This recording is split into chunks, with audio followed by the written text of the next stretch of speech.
Oh, yeah. Yeah. Okay, hello everyone. Nice to see so many faces also from the last days, but I think also some new faces we haven't seen yet. Sure. Hi, I'm Wieland. You may know me as AlphaMoonBase in the Touch Designer community, but this isn't the part why I'm here. I am also a member, one of the founding members of the Spatial Media Lab. We have several other members, for example, Andrew Raman sitting there in the back, who's also part of the so-called Vorstand. I'm actually not sure what it's called in English, Andrew. The board. The board, yeah, the board of the Spatial Media Lab. Because the Spatial Media Lab EV in German is an association. So it's not a company owned by a person, but it's also not just like a loose collective, but we're actually, we're a legal body that is doing stuff, but we're not doing it for profit. Foundation. A foundation. A foundation, yeah. So we are a foundation. And our aim is to bring spatial media, as the name suggests, to the people, to the artists, to the technicians, and we are trying to create a hub for all of the different ideas, concepts, people, and categories of how you can work with spatial media from an artistic space, but also from a technical direction. We're trying to create a hub for this and create a community. And this is the big difference between Spatial Media Lab and the Node Institute, where the Node Institute is it's a very friendly and open, but still a for-profit corporation owned by people and run by people, where and we are still part and friends with the Spatial Media Labs, and there's also quite a big overlap between the Node Institute and the Spatial Media Lab, so it can be a little bit confusing. But yeah, basically we are here, and this is our headquarters as the Spatial Media Lab. And yeah, for example, we're giving out or renting out the space for fair price, of actually for almost no price, but there is a price in this case. And also, of course, then we're trying to bring in some money to sustain the space, because right now we're more or less operating at a net zero, or actually at a minus. So if, for example, selling drinks is one way for us to bring in some cost to continue the renovation of the space here, because we have to get rid of this extremely ugly ceiling, as you might have seen, same as for the very ugly curtains over there, and also the floor. Have you seen the floor? So buy a beer or a limo for a new floor. That's the way of voting, I would say. Buy a beer if you want a new floor first, or maybe buy a mat if you want to have new curtains first. So I think Andrew, maybe, no, I think we're just going to leave it with that. If you're interested in more and more knowledge and want to maybe participate in the Spatial Media Lab, of course, for example, you get 50 cents off when you're a member of the Spatial Media Lab on your drinks, and also on the little snacks that we're preparing right now. So if you drink 20 drinks in a month, you already recoup basically your monthly payment to the Spatial Media Lab. So you should really consider that. So yeah, you can, if you are interested, I will go get your question next. If you're interested in the Spatial Media Lab, what we do, and if you want to participate, feel free to talk to me, maybe talk to Thomas over there, who's also a member, talk to Markus Heckmann, who is a member, maybe talk to Josef Peltz, who's also a founding member, as is Markus, or talk to Andrew, who is our board member here, and we all will gladly tell you a little bit more in detail about what we do and how you can participate. Without further ado, I want to give the stage now to Keith and Itzert. Thank you for being here, super happy to have you here. After the presentation, we have a lot of desks set up with screens, so feel free to stay and to share and do some community touch stuff that we haven't really been able to do in the last week, I have the feeling so. Cool. And you had a question. Yeah. Is there a way to just make a donation? Because we are like, on paper, we're still a for-profit organization, we can't legally take real, I mean, there is always the way of just leaving like some money on the table, so we're totally fine with taking that because we don't know where this came from. Otherwise, we of course can write invoices. So there's of course a way of just being like, hey, okay, we provided a service for you, and we write an invoice for you, and this way you can use. It's even tax deductible. So how good is that? Okay, so now I think I have said enough. Thank you so much, Milan.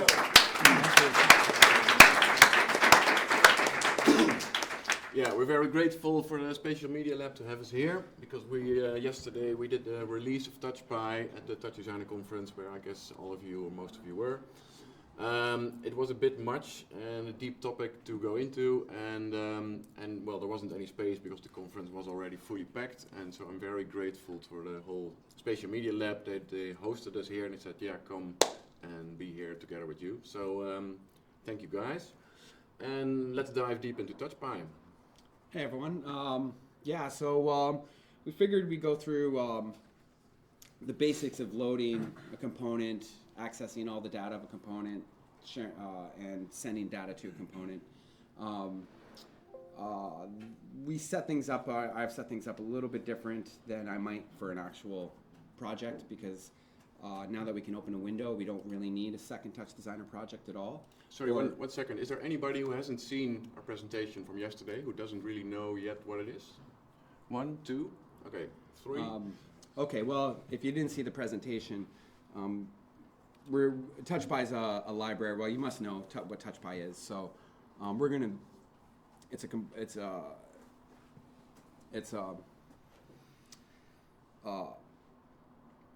Python package to load Touch Designer components. So I'll just leave it at that. We're going through all the steps of using it. So so what I did was I set up a project to transfer data to and from the component, so we can see what's going on without having to think too deeply. We could just see channels, we could see tops in the second project. But I wouldn't necessarily use TouchPy like that anymore unless you really wanted to, now that we can open windows. So basically we have this one project here where we got some spout ins, we got some shared memory chops, we got some touch in DATs, and we'll be able to see our inputs into our components. So I've got this component created here. So top chop dat.io, I've been using this exact same component for testing everything, or we have.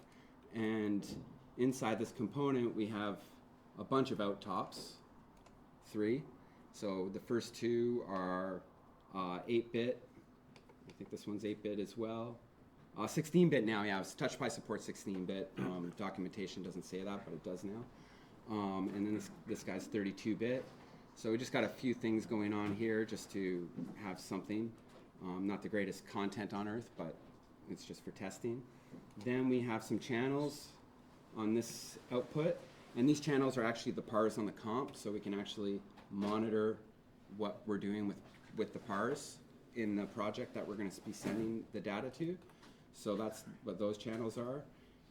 Here's another set of channels that are just 10 channels by 100 samples each, so we could test and see that we can transfer multi-sample channels. TouchPy does support audio, but we can't listen to it here, so I'm not going to demonstrate that, but we can have audio out of touch and back in. If audio gets improved in touch, maybe that will be useful. Then I just have we just have a timeline comp. We can monitor the frame, or chop. We can monitor the frame time of the component in Python. And then we have some DATs, a couple of 2 DATs. So we got a table that's being set in touch in the component, and then we have a text DAT, just a string, and so we're sending that out. So that's what we're sending out. And there's a couple notes in here. This will be shared. A version of this will be shared. And the notes will probably be a little bit better. And then we have a bunch of ins. So there's an in for every out right now, so we can copy data 1-to-1. So it's pretty straightforward. So I have a few notes here. I'll talk about these a little bit deeper, so I won't go through too deep right now. But yeah, you have three in tops, and they're going to some spouts, just so we can monitor them, like I said. We have 3 in chops going to some shared mems, and then we have 2 in DATs. So that's what we're going to access. So that's our component. So we don't really need this unless we're going to edit it. So I'm just going to close that project altogether. And then now we have a script. We have this basic script. And in this script, this is just a Python script we're going to run. Just one second, I'm going to just clear this. We're going to run this script on the command prompt. So rather than Jupyter Notebook, Jupyter Notebooks are kind of nice for going through things, but I wanted this to be a little bit more production style. So it's just a straight Python file. We have that file here, workshop.py. And then beside workshop.py, we have topchop.io. We have the talks. And then we have some other things that were either other Python files or other talks files. Most of that we can ignore. But those 2 are what we're working with right now. That's the Python file. So I have a line, or we have a path. We're in terminal or PowerShell in that directory, and then we have this Python file we could just run. And that's, if I run that, we have some default logging set up in TouchPy. So right now I have it set to, by default, that it will output info. That'll probably change to just warning at one point. But info is pretty good because this tells you what's happening when things are loading.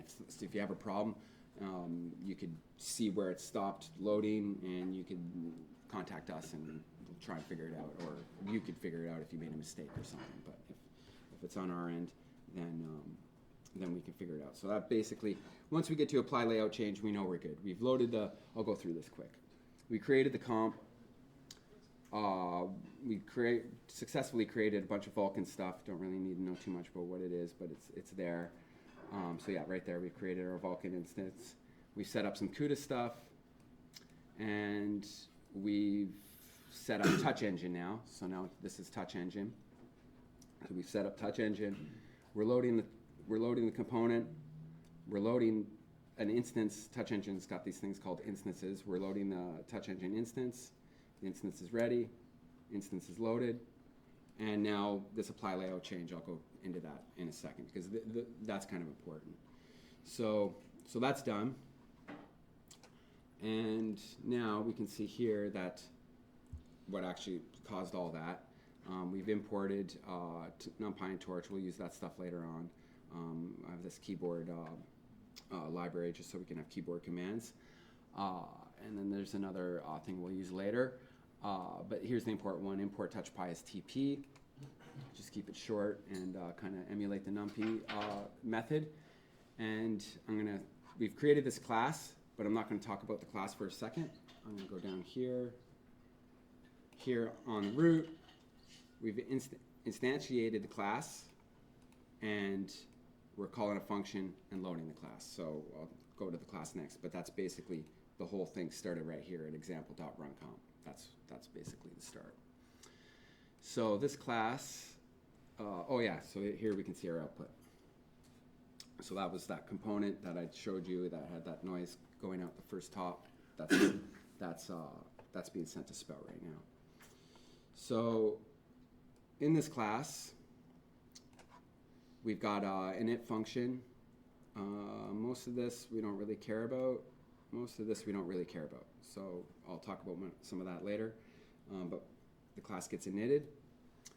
We've defined a callback called onLayoutChange. So this is kind of important, this one. So Touch Engine's got a concept of layout, and the layout is the layout of your inputs and outputs and pars. So if you've got a comp and it's got 3 tops and 2 chops out and 3 chops and 2 chops in, that's your layout. And if that changes, Touch Engine calls a callback that you define and tells you that things have changed. And if they changed, you've got to handle that change somehow. So, because you've got different number of inputs and outputs with different names or whatever they are. So if that happens, you have to deal with it. So with TouchPy, we've exposed this callback called onLayoutChange. Technically, you mostly don't have to do anything if the layout changes, unless you're dependent upon names, upon things that you have set statically, like resolutions and stuff. So for the most part, we don't really have to touch too much on layout change right now, but we will afterwards. So that's the first callback that gets called when you load a comp, and that happens sometime after loading it. So you can't do certain things with your component until this has happened. Just can't, because it's not loaded and you don't really know what the outputs and inputs are. So we'll come back to that. It might make a little bit more sense later, but that's what happens. And now there's another callback that we're going to set, and that's on frame. So the default mode of TouchPy is that it runs automatically. Touch Designer, or Touch Engine, I should say, has a couple of different modes that it runs in. It runs in time internal mode, TE time internal, and it runs in time external mode. So time internal means if you set the frame rate to 60, it just runs at 60 frames per second.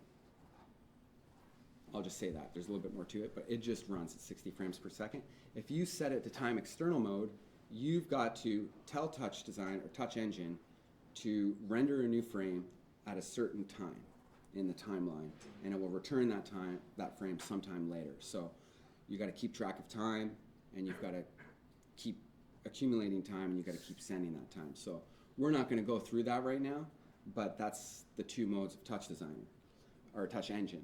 But TouchPy has a couple modes on top of that, because if you have either of those modes, what does that mean? You're going to run a loop in Python, or is that loop going to run in the back end and you're going to have a callback? So to me, having a callback is much faster than you running a loop in Python. So if you want to, in either case, you've got to keep telling Touch Engine what to do with either internal time or external time. You've got to keep on saying, I want something, or you've got to do something, basically. So rather than exposing all that to you, or at least having that at the default mode, you don't have to think about that. All you have to do is set this on-frame callback. You define the callback, you set it, and don't set anything else, basically, and that loop will happen automatically in the back end, and that callback will just be called every frame, when it's internal time. So you really don't have to think about that.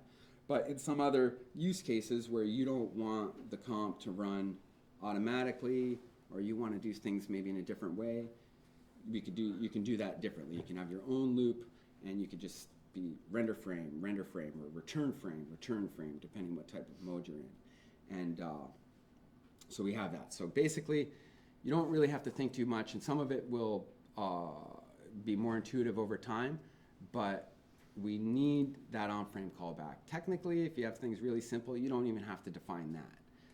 If you set things up right, you don't even have to define it. But if you want to do a few things, you do. But this on-frame callback, you 100% need for the basic setup, for the simple one. And I'll go through the details on frame callback in a second, but I'll go to this first function that's called now. So down here we called runComp, and runComp is on the class, and so we have this function here. RunComp just takes the path to the tox, which was that tox, and in runComp we're creating a comp from the comp class. So we have a comp instance now with that tox. So this comp,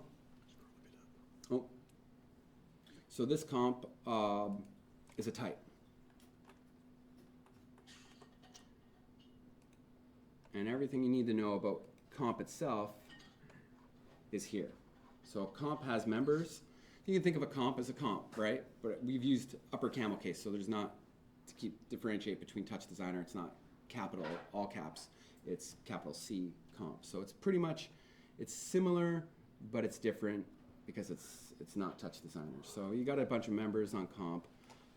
In chops, it's a list of your input chops. In DATs, it's a list of your input DATs, etc. Out chops, out DATs. Par collection, I've named it the same. Par collection, even in Touch Design, par is slightly ambiguous or not even the best name in a certain way, even in Touch Designer, but I kept it. Because par is not par, it's pars. A par is a par, and a par collection is a par collection. So, but I stuck with it because that's what they did. It's short, simple. So we have par and we have the par member of a comp, two different things, which is kind of unfortunate. Actually, I think I called it, no, it's still par. Anyways, rate, that's the frame rate of your comp if you're running internal time.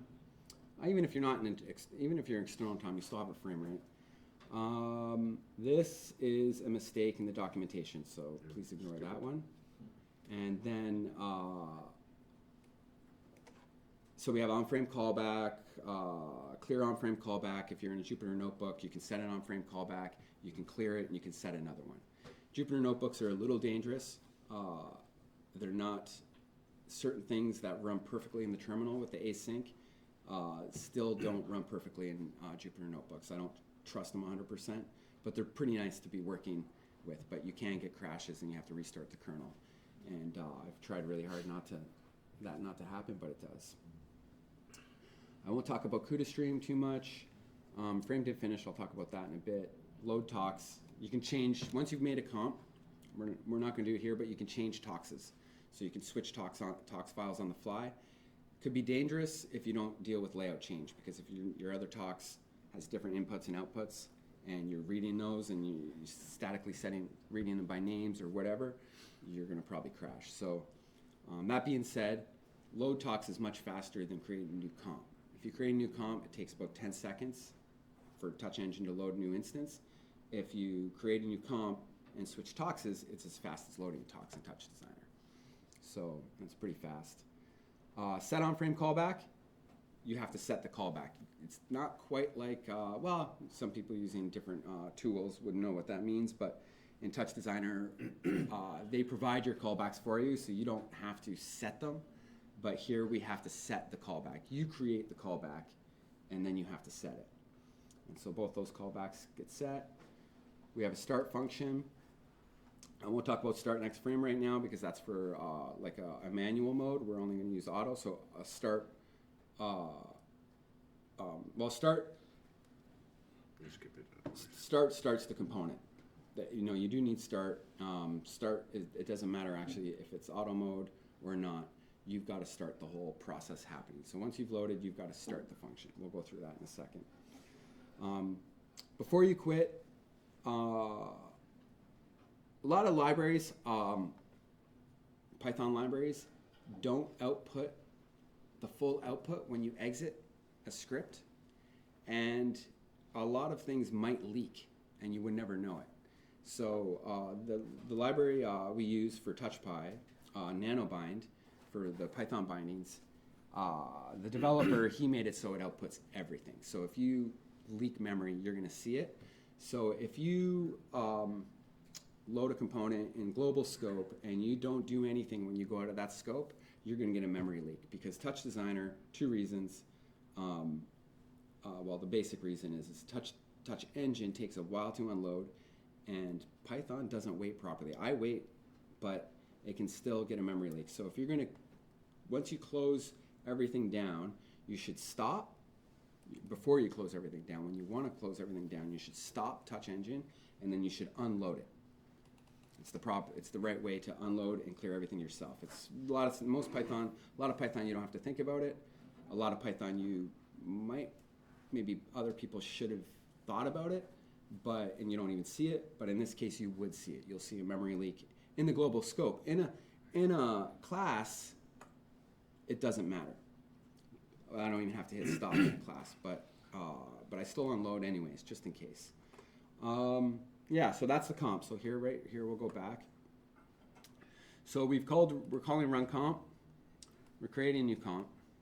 We're setting the we're setting on layout change callback. And so what we're doing is we're passing that function that was defined earlier, and we're passing self. The callbacks will return the comp, and they'll return whatever else you want. So you pass the callback whatever you want. And in this case, I want to pass the class back because I want to access the members of the class. and I call it this. And for Python, that might not be as intuitive to some, but it's just a way to differentiate self. So self, I know I'm just in a normal function, but in a callback, I use this to know that I'm in a callback as I'm like coding. So it's clear that I'm in this callback. So it is the same thing because I've passed it self, literally. And same with the on-frame callback. I'm going to set the on-frame callback to this on-frame callback I've set, and I'm going to pass it self, the instance. And then we're going to start the comp. I'd like to get rid of that. But so we're going to start the comp.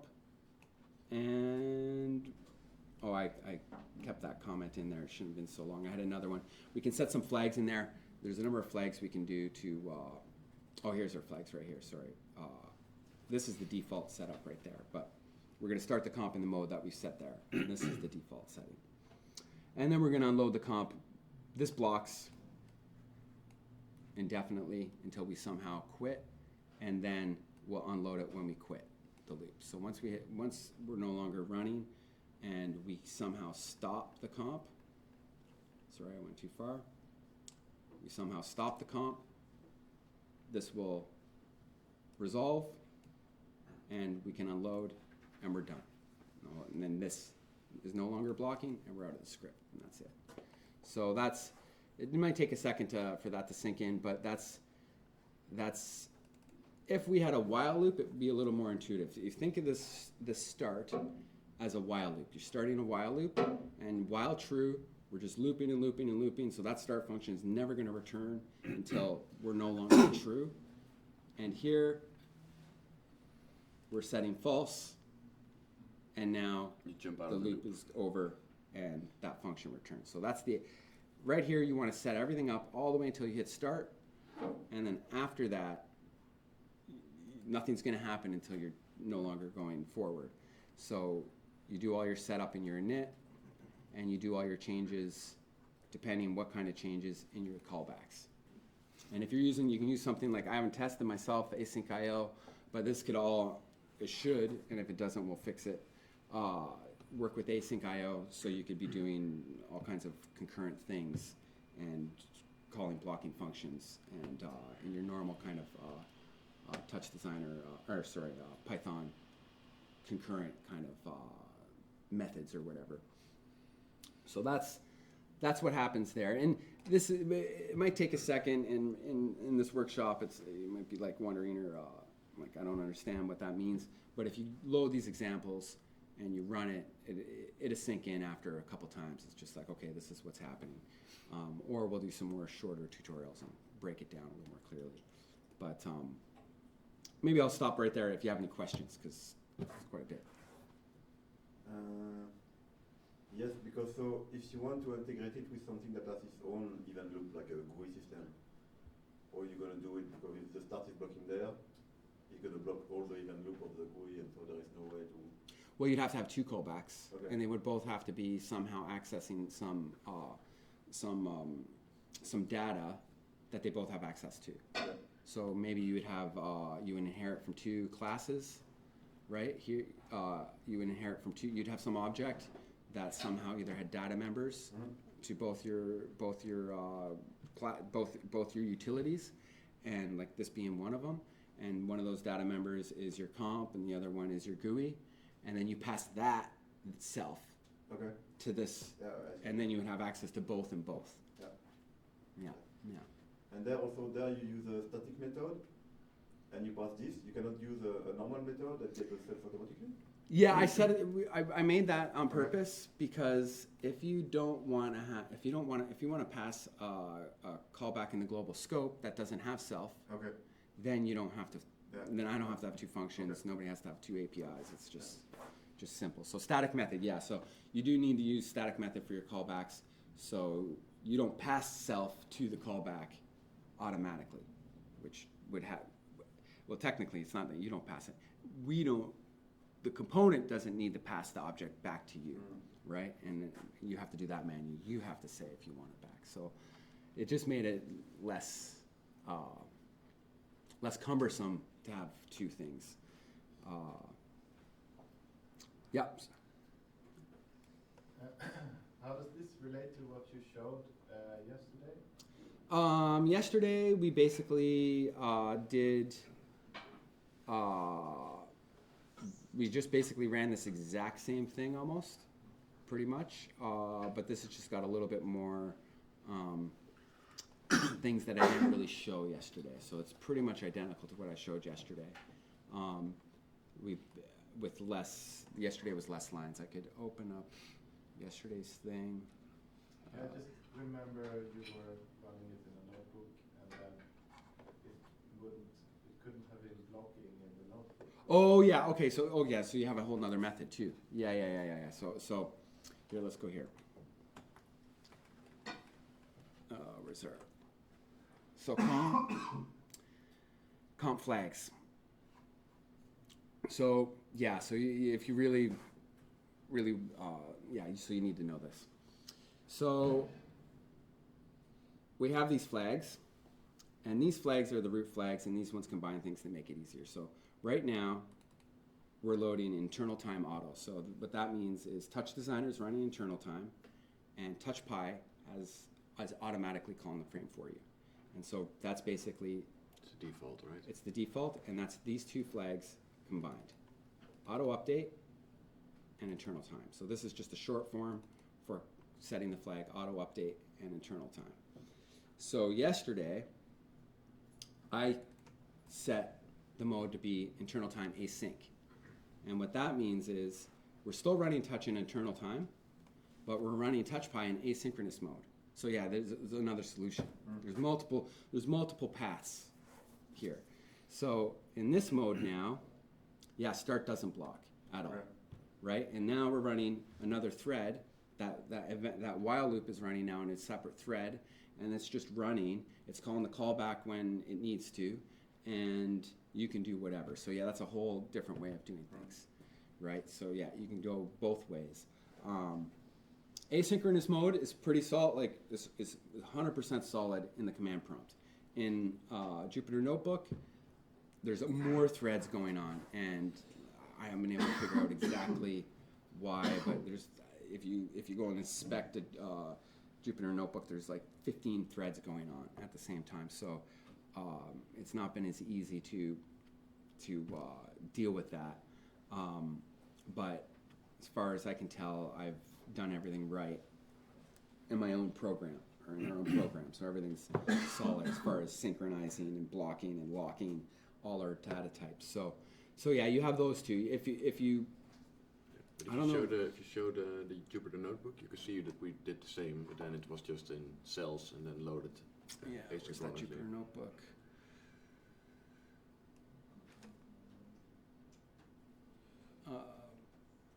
Internal examples. Berlin. Oh, Berlin.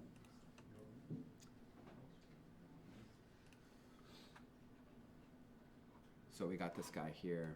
Increase the font size maybe. No, that's okay. Make it bigger. So this is what we did yesterday, literally. Right there. So you started the comp with internal time async. And so if I go like this, I do want to show this. This is not normal Python, but this is the same as this. TP comp flags. I'm not going to go too into this, but async. So that's the same as doing that. So I'm setting two flags. If you don't know what flags are, I don't think they're used too often in Python. Not in this way. These are bit masks. So, but I think bit masks are awesome. Basically, you're able to have multiple flags set in one value. So if you've got a 8-bit value, you can set 8 different settings that all can be combined. So instead of having 8, I shouldn't say, you can technically have 64 combinations with 256 combinations. These are basically the options you can give when starting a talk. But I'm talking about this. Yeah. This is a bit mask. So this is, look it up. I'm not going to go for 5 minutes talking about that, but bit masks are pretty awesome. Like you can just set all kinds of things with one int. So yeah, so that basically is that. So you got those two modes. So Any other questions? Yeah, I think sometimes when you run Touch Designer on Windows, whatever is in the current active view ends up getting GPU priority. And I'm wondering, right now you're running this in the background, like the window's not even visible. Have you noticed anything where like if you're running something else that's like the active viewer, the GPU will like have priority picking? No, I haven't seen a problem. But, well, two things is if we monitor if you open a window in TouchPy, that's Touch Engine, which is basically Touch Designer on one level. So it's probably already probably taking that over. And then if you're monitoring here, this is Touch Designer. Yeah. So, but as far as sending textures without seeing anything, I've probably tested the frame rate or whatever, but I haven't viewed textures because I haven't tried to view them and I haven't seen anything. So I like trying to send across another computer or something like that. I haven't tried that. Yeah, so far I did just load this. I haven't really done this before, but I opened a window and sent out to this window, and it wasn't running great. So that's something that I haven't seen before. But that's probably, well, yeah, that gets into a whole another type of synchronization. We shouldn't go too far with that right now. But okay, so I'll continue. So we're on the start. Yeah, that's it right there. So yeah, we've started the comp. We're in this linear mode. We're not in async mode. So once that comp gets started, this layout change will be called eventually. And if I go like this, I'm going to save that. I'm actually going to start this. So just control quit. We can see everything stopped nicely here. Auto update stopped. Unload instance, unloading T instance unloaded successful. Comp resources destroyed. So we're good. And so I'm going to load this in with this other library that allows me to hot reload Python on the fly. So we can change some settings while everything's running, which is pretty nice. Direct is pretty cool for your Python developers. If you download it and write it down, it just means you either start it this way or you can start it with direct workshop PI. And then you have your Python running, and at the same time you open your source in your favorite editor, and as soon as you edit it and you press enter, then it gets automatically changed without you having to restart. So in this case it can be useful, like you have loaded the tox, it could take 6 seconds, and then now we make a change, save the file, and it gets applied immediately without having to restart the whole engine from scratch again. So it's sort of a nice, well, I discovered this while we were researching this, and I had to restart it every time. I thought, oh, isn't there a better method? And some genius built direct. It can be very helpful. And so it kind of makes the Jupyter Notebook obsolete because you can now just have a script, which is your production code, but it's not quite the same as Jupyter Notebook where you could like just set new settings, like a window or something, because if you're inside a loop and it's running over and over again, you don't want to just say open window, open window, open window every time. So there's pluses and minuses, but it's pretty nice. Yeah, and for this it's also nice that you don't have to convert your code to Jupyter Notebook. If you already have a script, you just type direct and done. Try it out. Okay, so we're back. So in this case now it has started, and Keith just commented those lines in the on layout change. So now when the layout has changed, in this case it means the tox has fully loaded and detects there is a layout, then it prints all these values. Yeah, so remember I uncommented all this in the on layout change. So that was commented previously, so now we can see that these prints here, all this log, that came from TouchPy itself, but these prints now have come from my script, or the script. And you can see it's on layout changed. We printed that.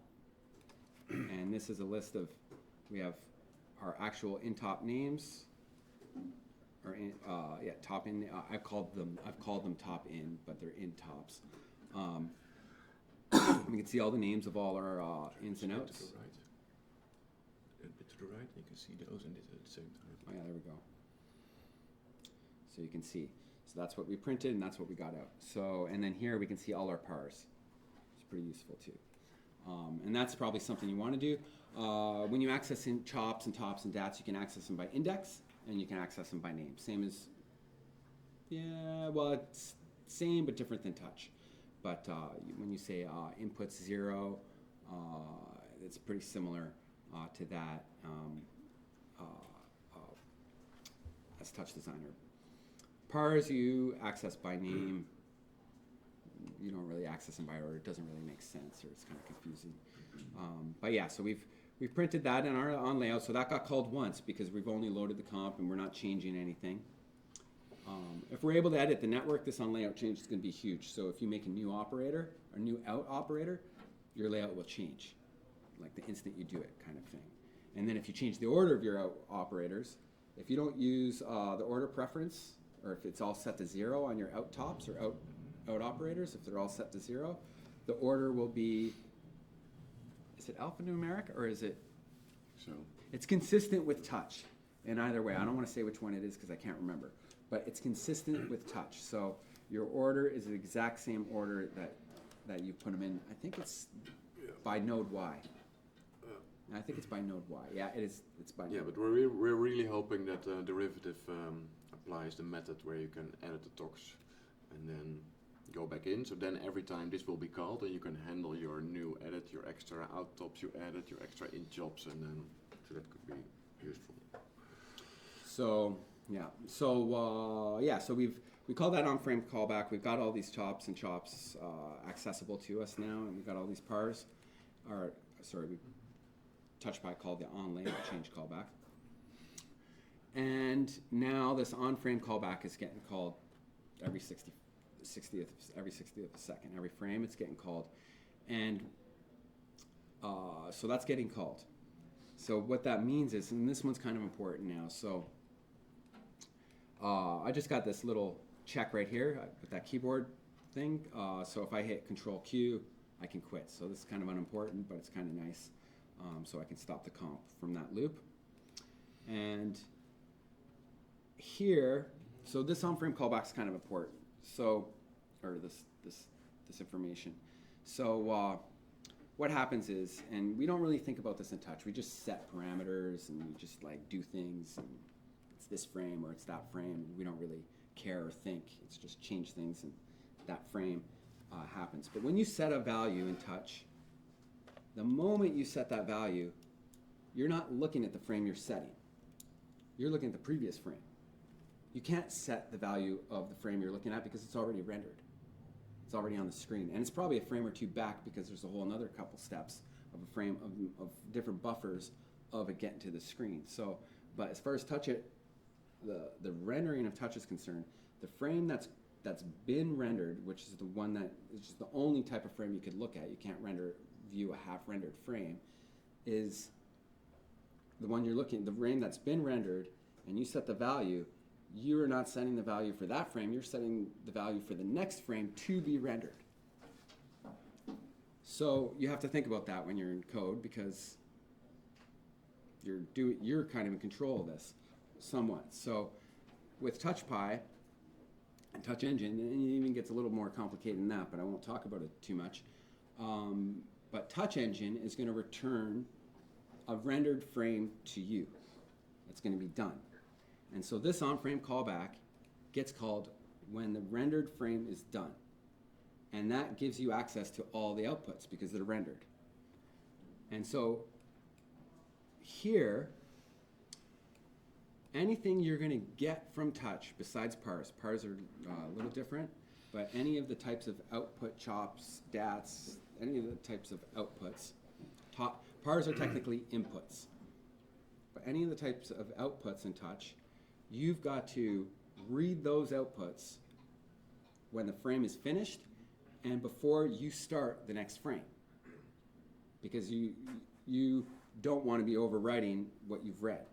So here, every time we're going to read something, we're going to read it at the beginning of this on-frame callback, and then we're going to, at one point when we're done reading things, if we want things to be as fast as possible, you can set values before this, but depending on how heavy those values are, you might not want to set those values before this because you want things to be as fast as possible. So if you block here, if you block in any point before this start next frame, you're blocking rendering the next frame. right? Because you want to render a frame, you need data. So there's two arguments here. One, if you set values before start next frame, your values, there's no latency. There's little latency as possible. The value you set now is informing the next frame. But if you set values after, it's going to be the frame after that value is going to be applied to, which if you're doing heavy stuff, that gives you a buffer of 16 milliseconds to do work that you wouldn't have had. You can compare this a little bit with the top-to-job functions, and where since a few years there's this toggle like use next frame, which is by default, and between brackets fast, because there's quite a big speed difference. Yeah. And so yeah. But you don't have in Touch Engine or Touch Designer, you don't have the option of doing your own work in that time. So here you have a whole extra frame to do work that you wouldn't have had. You get a frame for free. Basically, you get 16 milliseconds for free. And if you, but you're a frame late. You're a frame late at that point. So you got the price of latency. But yeah. So if you really got stuff that's kind of heavy, you could be doing a lot of work in your component, some work that fully takes up that 16 milliseconds in your component, and then you could be doing a lot of work in Python that fully takes up to 16 milliseconds in Python, and you're still running at 60 frames per second solid. Like, no issue, frame rate. And if you really go far, you could, in game engines start to do that, you start buffering those, and you start having threads, and you could be 2 or 3 frames, and you'd be rendering all this stuff at the same time, and you're still running solid 60. So you get this. And so for me, by default, I pretty much always do everything after start next frame once I've read. We have to read before. You have to. That's just... Yeah, do all the readings before and any other processing after. Yeah. And technically you could, I won't go into that. There's different options under the hood, but in here, you have to read. At this point, I've kind of hard-coded, you have to read before because it's just too many options. So once we've done that, so in this case, I don't know if you remember, but there was a noise texture being connected to top out 1 or out top 1, whatever I named it. I better get that right. That's top out 1. So there was that noise texture being output to out top 1. And here now, I'm going to read the first out top. I'm going to read it as a tensor. I'm going to assign it to that value. I'm going to start the next frame, and then I'm going to copy that tensor back.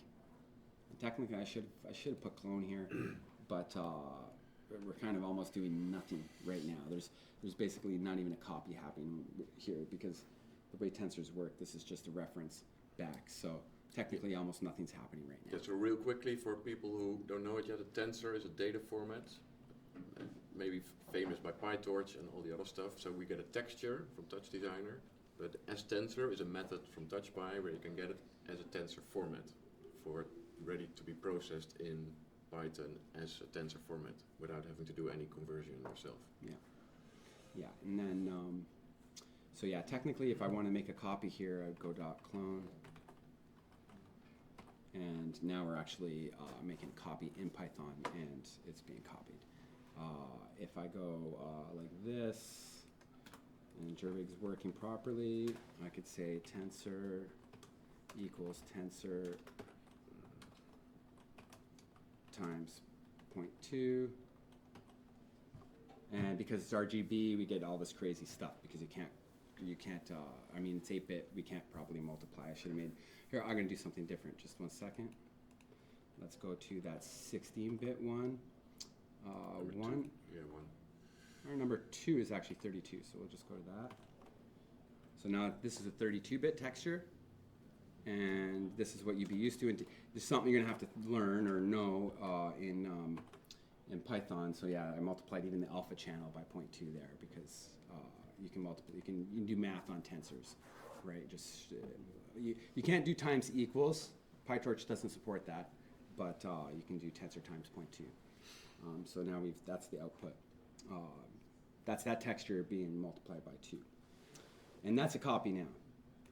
in Python you don't really have to think like I'm sure many of you have had experience with like storage and things being kind of strange when you set a value and then that value didn't update if you made some sort of presets and these references you set this thing and it changed over there and it didn't. You had to do this thing deep copy or copy in Python. Python makes it kind of ambiguous what's going on. So you kind of just got to know Everything is a reference. that everything is pretty much a reference unless you do an operation that makes it so it can't be a reference. But if you're doing operations on big things like a dictionary or a list, it generally will be references to all those underlying values. So that's just something you kind of got to learn, kind of out of the scope of this if you don't know that stuff. You don't have to, but it's something good to know. So yeah, that is basically that, and I can go like this too. Like, let me make sure so I don't crash anything. I get this name right. Top out 3. I'll just do this so I can. Top out 2, that you have a different texture. Okay, I'll just do top out 2. And so we got that other texture, and I'll just go times 1 there. And so that's top out 2. So we selected by name now. So if you don't want to select things by index and you want to do it by name, you select by name. And same with inputs too. So we can say we got all these different guys here, and I could just go in top. I think I did 1. Just double check. Starts at 1. Yeah. Oh, did I do something? You lost. I probably just crashed everything. In top. Top in. Yeah. So I just crashed everything. So yeah, you're on your own. You're on your own here. This is not Touch Designer. You have no help. You basically make a mistake. You still need to change it before you start it. Oh yeah, I'm gonna crash it again.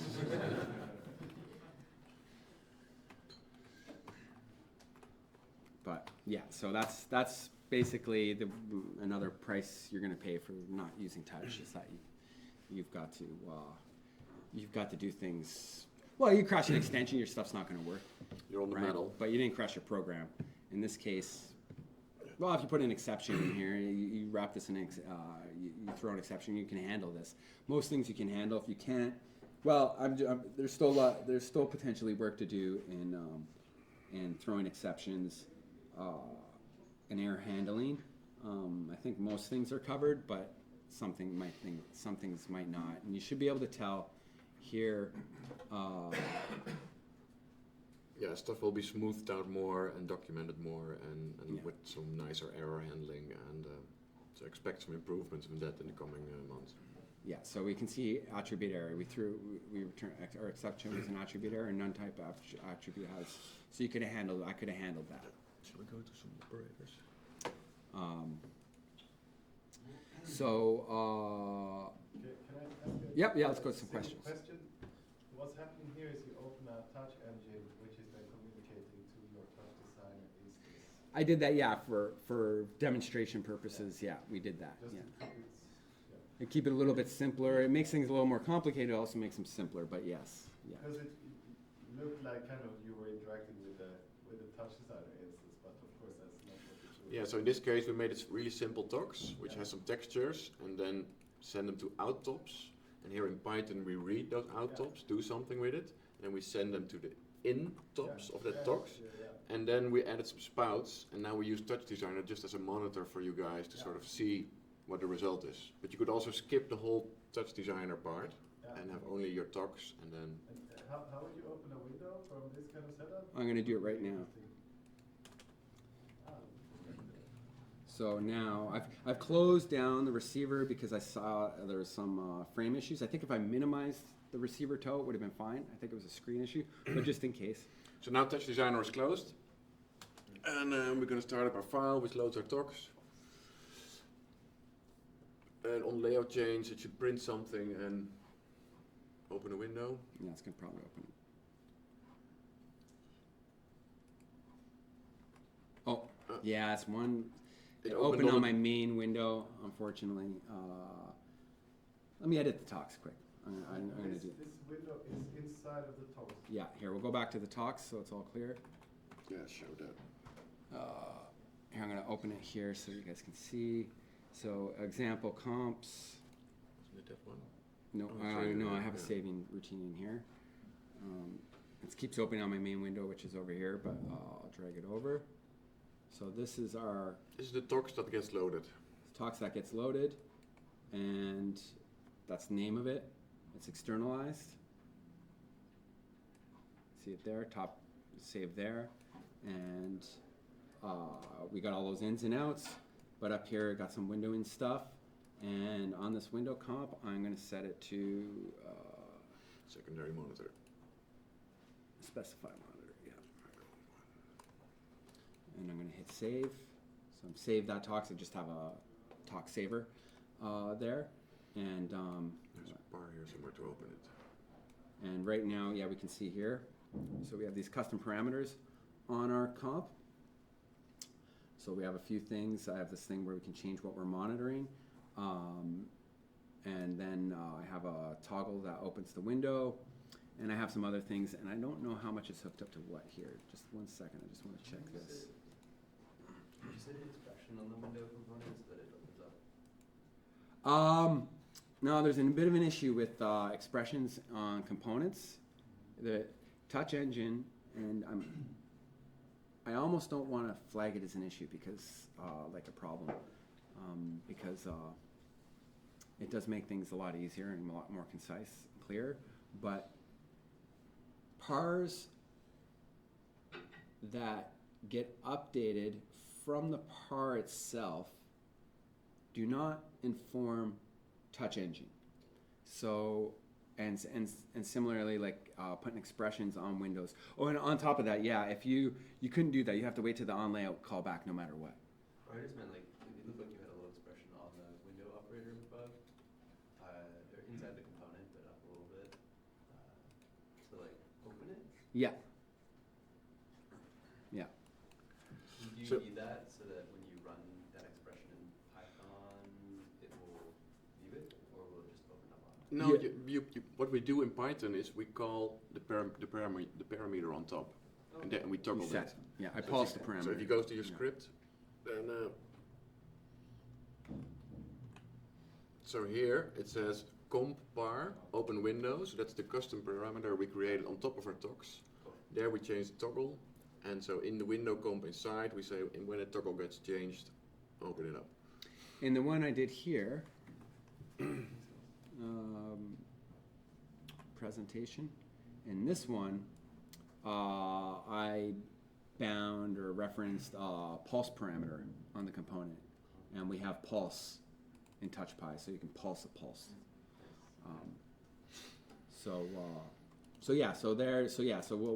I've loaded that, I think, or I'll load it again. Nice thing about this workflow, though, and not having a component, not having any texture in and out, and not having any spouts, is you could, until we get that network editor ability, you could have Touch Designer open here, and you can edit a component. You can create some sort of system to be setting values in your loaded component over there, and you can fully edit and send changes to it right away, which is not as nice as being able to just edit right in Touch Engine, but it's a way to do that. Or you can hit save and then reload over here.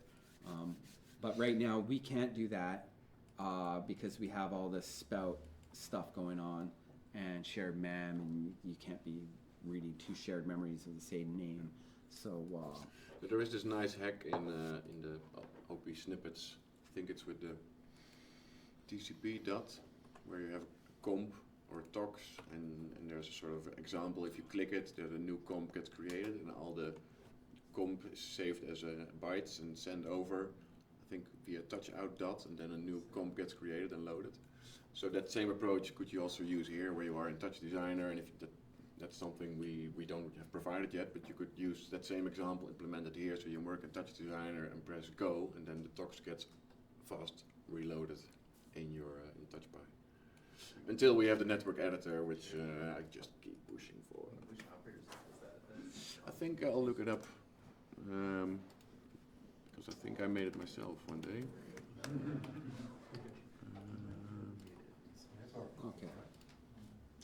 So here, I'm going to not open that window again, and I'm going to open the toe because I didn't make we didn't make a bunch of able to monitor chops and dats and stuff in that window, and I wanted to last night, but I ended up staying at the thing a little too late. So Yeah, we had quite a lot of fun yesterday. so we're just monitor here, so those chops and dats, you can see the changes or whatever. But yeah, so here we go. Oh no, I don't want that. We want. Oh yeah, so it's in the TCP IP dot. If you go to the OP snippets, last one is called remote copy a network. Okay. It uses a save byte array, and you have already a comp there and an example script. And if you press go, then you see a new base with a thing getting created. That's awesome. It basically copies a whole base over. So rather than, since we're kind of still on tops, I want to kind of go through things one at a time. Before we go to channels, and this is actually, there's a lot more information than I even thought. So what I'm thinking is that I'm just going to show you a little bit more about tensors and channels because it's kind of important. We'll probably show, we might show, depending on how much time and how tired everybody is, some other stuff like YOLO or whatever, but And we'll also probably have a break in between. and probably have a break, but here I want to show you some really important stuff with tensors because, you can also use DLPack, but transferring GPU data before we go on the chops because we're already here. But this one's kind of important because if you're doing stuff with these things. So let's go here. So we're going to read 2. So we're reading 2. Go to CUDA flags. And we're going to set that to 1, and we're not running right now. Okay, so Touch Designer has 8-bit, 16-bit, has a number of different formats. TouchPy supports 8-bit, 16-bit, 32-bit textures, right? And it supports RG. The RGB is something that I'm going to talk about, and then it supports RGBA, right? So it supports all Channel formats yeah. from Touch. So Touch only has RGBA, and when an RGBA in Touch is all UC, but in Vulkan underneath, if it's 8-bit, it's not RGBA, it's BGRA. For only 8 bits, so you have to know that, and that's just something you have to know for 8-bit. For 16-bit, 32-bit, it's RGBA, and so that's something you need to know. And then and you look that up, you can find online. It's like, but nobody's talked about that in Touch necessarily very often, so that's there. But then Touch also only supports, and Vulkan. There's some 3-channel stuff, but definitely Touch doesn't support it. It's only RG and RGBA or BGRA. It's only 1, 2, and 4-channel textures. But we don't necessarily always want to work with 1, 2, or 4-channel textures. A lot of times we want to work with 3. We don't care about alpha. We care about RGB or BGR. So I didn't want to always have to copy a 4-channel tensor to a 3-channel, or slice a 4-channel tensor to a 3-channel tensor, or whatever type array you're using in or if it's PIL or something you got to get it to, or Open GPU mat, OpenCV GPU mat, you've got to always be slicing or something. So what I made was these flags. So these are basically helper flags to make it easier for you to talk to other libraries and get it in the format they expect. Because you get it in the format from that Touch Designer delivers, but maybe Tensor or OpenCV or NumPy or whatever you're using expects BGR or expects RGB or whatever. So these are stuff that you don't have to use by default, but they can make your life easier to don't have to slice and dice yourself. And here, I'm going to put this back here so we keep the names consistent. So with this though, there's an optimization in TouchPy that I made that for the kernels. So another thing, you don't need to know this, but it's good to know this. Textures are textures and arrays are arrays. They're two different data formats on the GPU. So a texture is an opaque format, is how you would call it. You don't know where the data is. You don't know really much about it at all. You don't need to know what I'm saying right now, but or much about it. But the fact is a texture is not an array. And Touch Engine gives us a texture. So we have kernels in here, CUDA kernels, that copy the texture to an array. And so that's a copy. It has to happen. There's no way, whether you're in Touch Designer or you're in TouchPy, wherever, if you got a texture and you want it in a tensor or a GPU mat or whatever, you've got to copy it. And that's a copy. So it takes time. It's not a transfer. It's not like an ownership transfer or reference. It's a copy. So if I want RGB, I want 3 channels, and I'm already copying, then why don't I just copy 3 channels when I copy rather than 4? But this copy happens before I grab it. I don't want to block you or me or whoever's using this right here. The copy happens before this. The copy happens before on-frame happens. So I've done that on purpose. Maybe there'll be a flag one day to not do that because you might not want that. But this makes this fast. So when on-frame gets called, when this gets set, this doesn't block any longer than setting a reference. Because it's already in the right format. So the optimization is that you give it the format you desire beforehand, and when the first copy happens, then it's happening or it's delivering already in the one you want. So you save an extra copy, and that's one of the main goals of TouchPy, to make it as fast as possible. Yeah. And this will save you. This will get you performance. Yeah. So basically, here I'm saying that I want top out 2 to be RGB, and out top 2 could be BGR. It's not in this case. I'm gonna set it. Yeah, I'll do that. I'm going to do out top 1. So we're really. Can you show it output here? Yeah, will be. But I have to set this before, and I don't want to set this with on the fly because this on layout change has to be called. This has to be called before on frame because you're doing it before. Actually, you could call it in the frame. You don't want to do it every frame. You could call it on the frame, but you don't want to. So let me make sure I'm not going to make a mistake here. So we're setting out tops, top out 1. We're going to set it to RGB, and top out 1 is an 8-bit BGR texture. So it's 8-bit. So we're not only are we going to swizzle off the A, but we're going to switch the order. So it's no longer BGR, it's RGB. And then we're going to get it as a tensor, and Just show the output. oh, wait a minute, no, there's one more step here. No, I got to step through this one step at a time because you make a mistake like really easily. And I prefer not to make any mistakes. So here, this could be a problem because now this tensor is 3 channels and it's BGR, or it's RGB, right? So I need to tell TouchPy to do it right.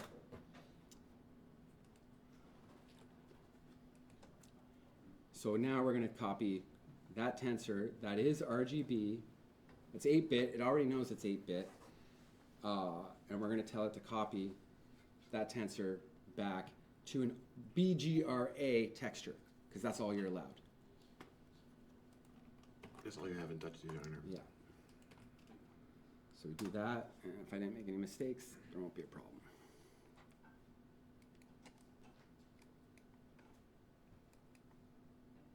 There we go. And I have no alpha channel now because I had RGB. So I'd have to manually, I didn't do this. We could have done this in Python. We could have set, I could have unsqueezed it and then made, filled a bunch of, made a new tensor or whatever and filled it with ones. But I'd prefer not to do that because textures are way faster than arrays for working on texture data. That's why they exist. So there's no point in doing any texture operations in Python if you don't have to. Basically, it's faster. So yeah, that's it. So right there, if I go like this now, if I remove this, well here, I'll just I'll just set it to BGR. Oh, it's not the best texture because No, it's, you it's don't see like the difference. you didn't see, but you did see it switch right there, right? So You it need a did. banana. It did switch the channel order. So any questions on that one? Because that was kind of a deeper one. Everybody gets that pretty much. Can I just try to recap if I understood it correctly? So you're pulling the frame out of Touch Engine, right? And then you do some processing with it in TouchPy that happens between line 46 and line 51, right? That's where your Yeah. processing will take place, which is not inside of TouchPy. Yeah. And then you push it back into Touch Yeah. Engine. Yes, and then it gets sent to a spout out, and then we monitor it in Touch Designer. Right. Yeah. So it takes quite a few. This pipeline, yeah. In the last frame, you're just setting what type of texture you're using, not what format you want to get it back into. No, the output is always the same because that's the output that Touch Designer is expecting, which is RGBA. But we define the RGB here, like what source are we reading from? Because we want to translate it. It will always be translated to Touch Designer format. And then there's one more that is important in this one. That's going to be another thing to know.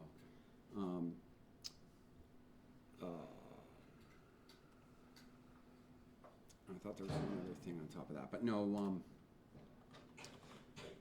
Okay, so on top of that, you have arrays, and this will get you, if you don't know about it, and it will get confusing, or could get confusing if you don't know about it.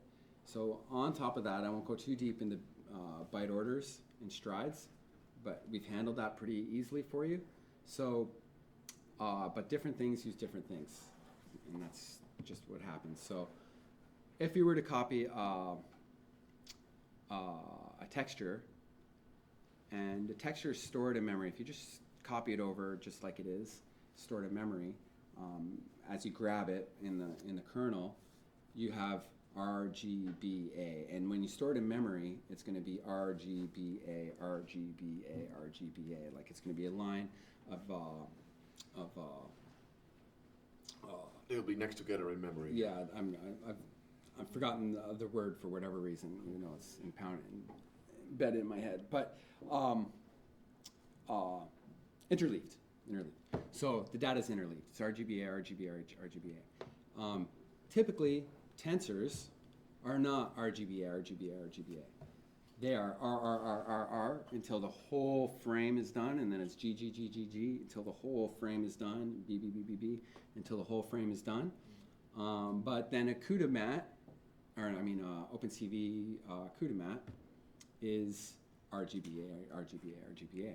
So you need to know that. And this would be interesting. So this is another helper method, which you don't, if you just want to work with the basics, you don't need to worry about it, the same as the CUDA flags.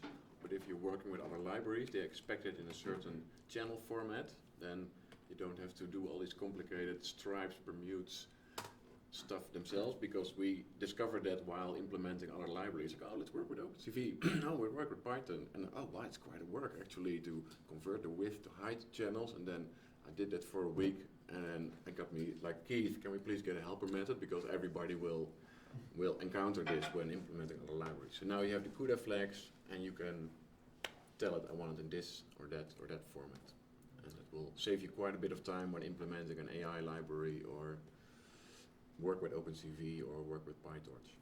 Yeah. So, Just a question also, Yeah. because I'm trying also to grasp the overall, like, let's say, advantage of integrating Python this way. So it's not like, are we using this tool because inside the Touch Designer wouldn't be possible to import libraries like that, or is it more for like consistency of frame rate or other types of optimization? Let's say, like, what's the It's for multiple reasons. One is libraries could be not suitable to be imported in Touch Designer because, for instance, they are created in Python 3.9 and currently Touch Designer is at 3.11, or they could be in 3.12 because it's the latest AI thing. It could be running maybe you want to use a Python library which is async IO by standard, which doesn't work by default in Touch Designer. You can get it to work, but it will take you another day to set it up properly, and you will lose a bit of performance. Python libraries can be heavy, like for instance you're doing a stable diffusion or heavy stuff. Touch Designer is single threaded, so anything you do there which is heavy, which will freeze Touch Designer until you're done, and then give its result and immediately freeze Touch Designer again. Something's just won't load, period. So this gives you, so what we said yesterday, instead of you're trying to implement a Python library into Touch Designer, and sometimes a lot of stuff just works. Import NumPy, done. But another stuff just will not work, and it could take you a week to sort of have all this stuff and maybe call a derivative like, can you please also support Pygame or whatever? And now you don't have to worry about it, because your Python library with all its dependencies, which you just download from Git, is a Git pull, start, it always just works. What everybody on the forum said, oh, I have this Python library, it just works, but I tried in Touch Designer, it doesn't work. So now we go the other way around. You download the project you found, you know it will always immediately start. Now the only thing you add to it is import TouchPy, and boom, you have your full working Python AI environment, whatever, but added to that Touch Designer without having to worry for a second or how to get it into Touch. Rather than integrating things into Touch, integrate Touch into other things. Rather than integrate other tools into Touch, integrate Touch into other tools. So we sort of flip the problem around, which makes it quite a bit of easier for Joseph. Oh, yeah.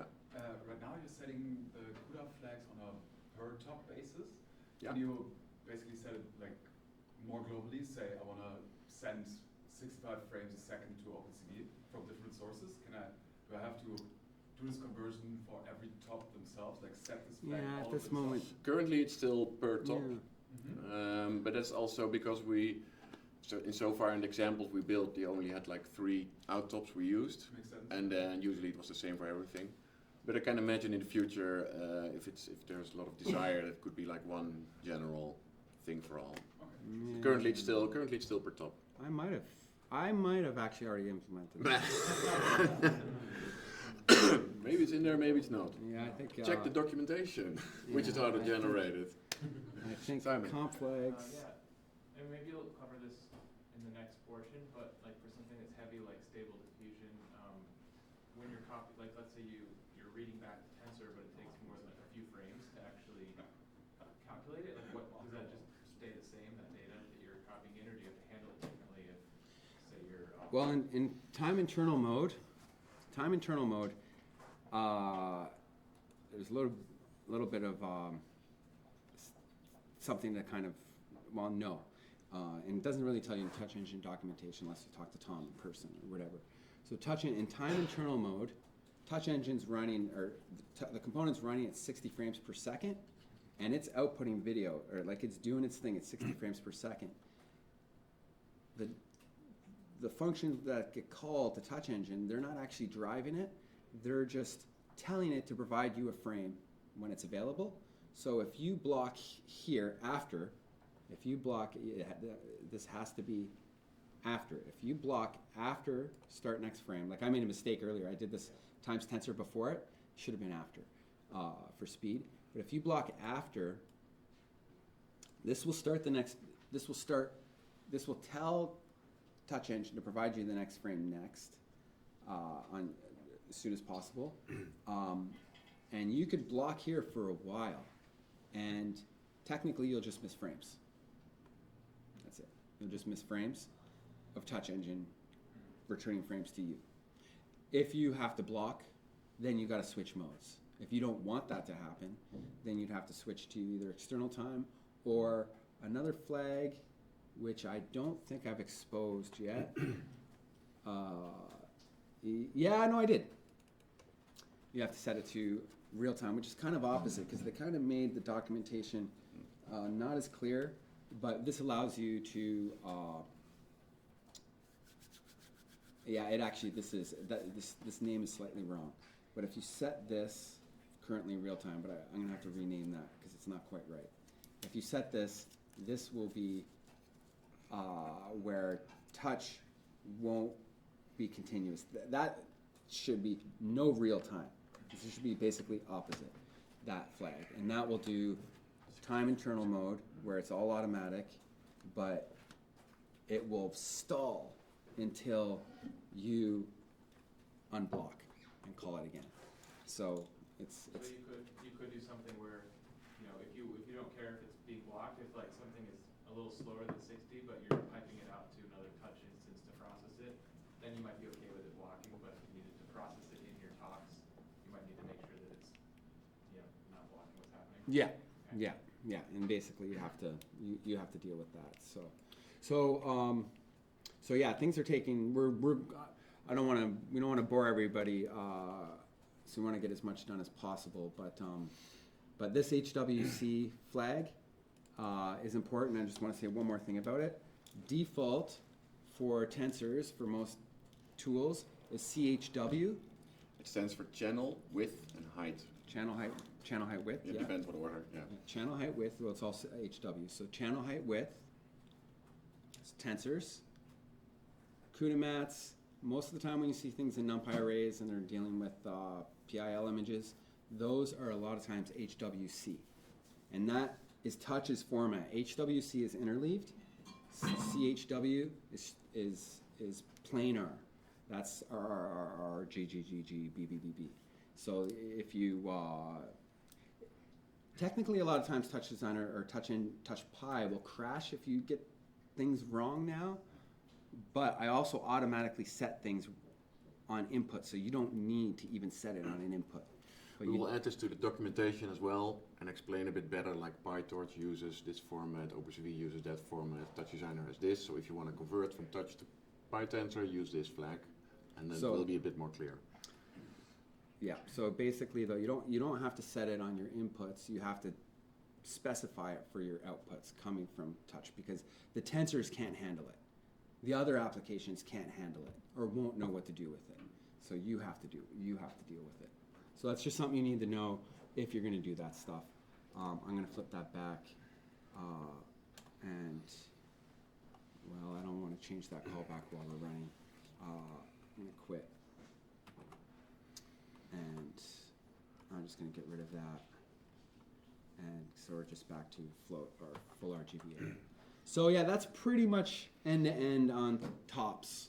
Like, there's not really a lot more to say there, I don't think. Yeah, we went a bit off the deep end here, but also because I think many people will use this with any AI library, and then you need tensors, and it is quite a speed optimization. And if you have this sort of dialed in, I mean, and many of you are quite experienced, so you will know a bit more or easier to work with dots and jobs and set channel, get stuff. But this is for high-speed stuff.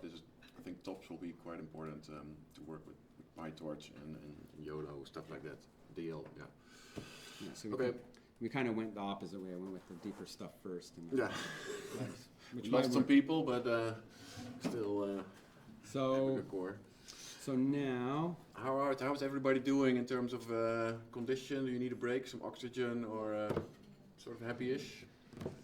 Okay, we're gonna push through. okay, so we already opened a window. We've already set a par. That window, you mean, huh? Yeah, go ahead. And then, so now I'm just going to copy some code from another script. So we want to set some pars. Yeah, we're making it a bit visual for them. A bit less hardcore. Well, on one level, like Edzard wants it to be like simple, but this Yeah, is I'm like also not sure what your level is, so. But this is being Yeah. this is being recorded, Yeah. so to me it's better to give like all the information as deeply as possible while you're here to ask questions. So like I'd like to give you as much as we can, and then you can ask the questions. If you don't understand it, you can go back, and we can go back. But at least there's a reference for someone Yeah. in the future, because there's the documentation's sparse. So this is all we've got today, and for the next till I get back in like 2 weeks. So unless you don't want me to, let me just like load some stuff and just kind of that's it. But to me, there's a lot. But we'll go as deep. we'll go in as deep as we can in a reasonable amount of time as we can. But so maybe just parse next, just to go into something a little bit. No, actually, I'm going to go channels next because parse, there's a little bit extra stuff in there. Channels and DATs are pretty similar to Touch Designer. So we're just going to go here and we're going to run. We're all good here. We're getting this top as a tensor. We're doing this. I'll put this up here and do this, and I'm just going to call this chan 0. And so this is the kind of the fastest way, or the cleanest way to get a lot of chop channels.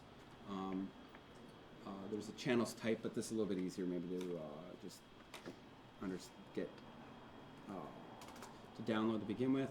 And then we're going to say comp in chops 0 from numpy and chans 0.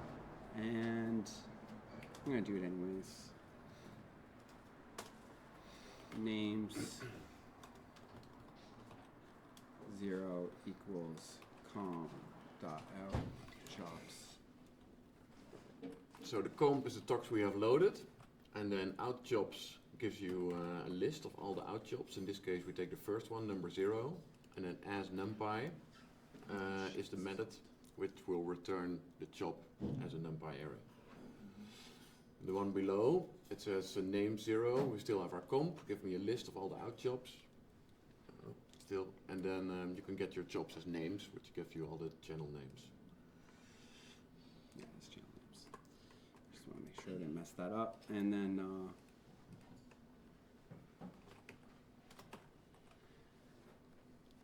we'll go names 0.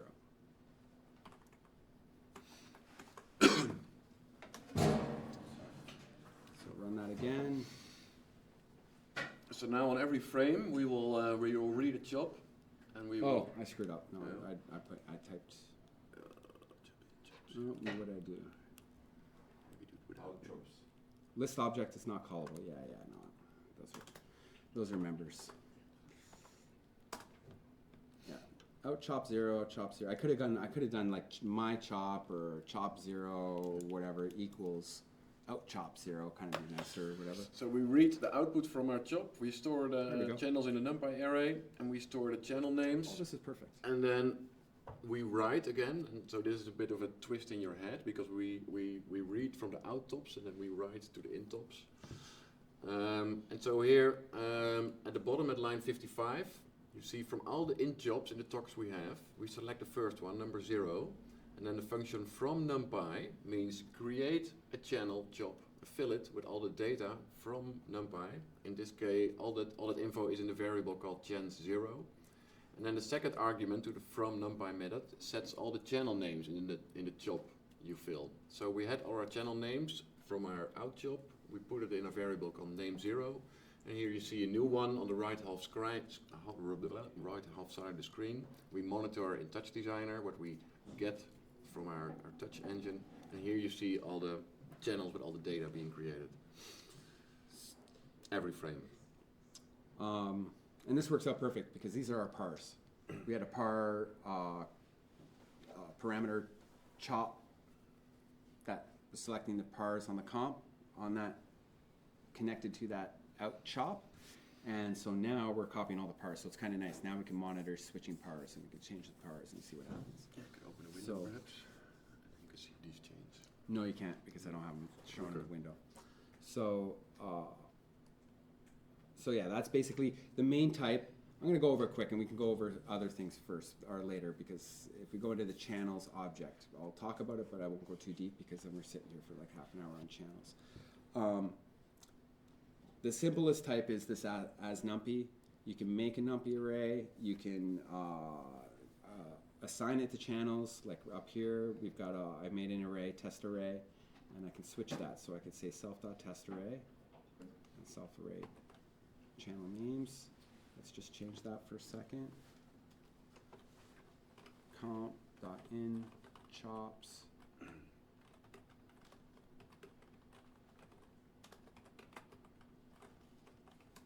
So now instead of the job array of the job data we are reading, we feed our job the data we have created custom at the top. So this is where this explains itself, right here, because we're no longer using the word self for self. We're using this because we're in the callback. So, but it still gives you the added advantages of all the stuff you can store in your class. In this case, job data. so there you go. So now this is that. This is that.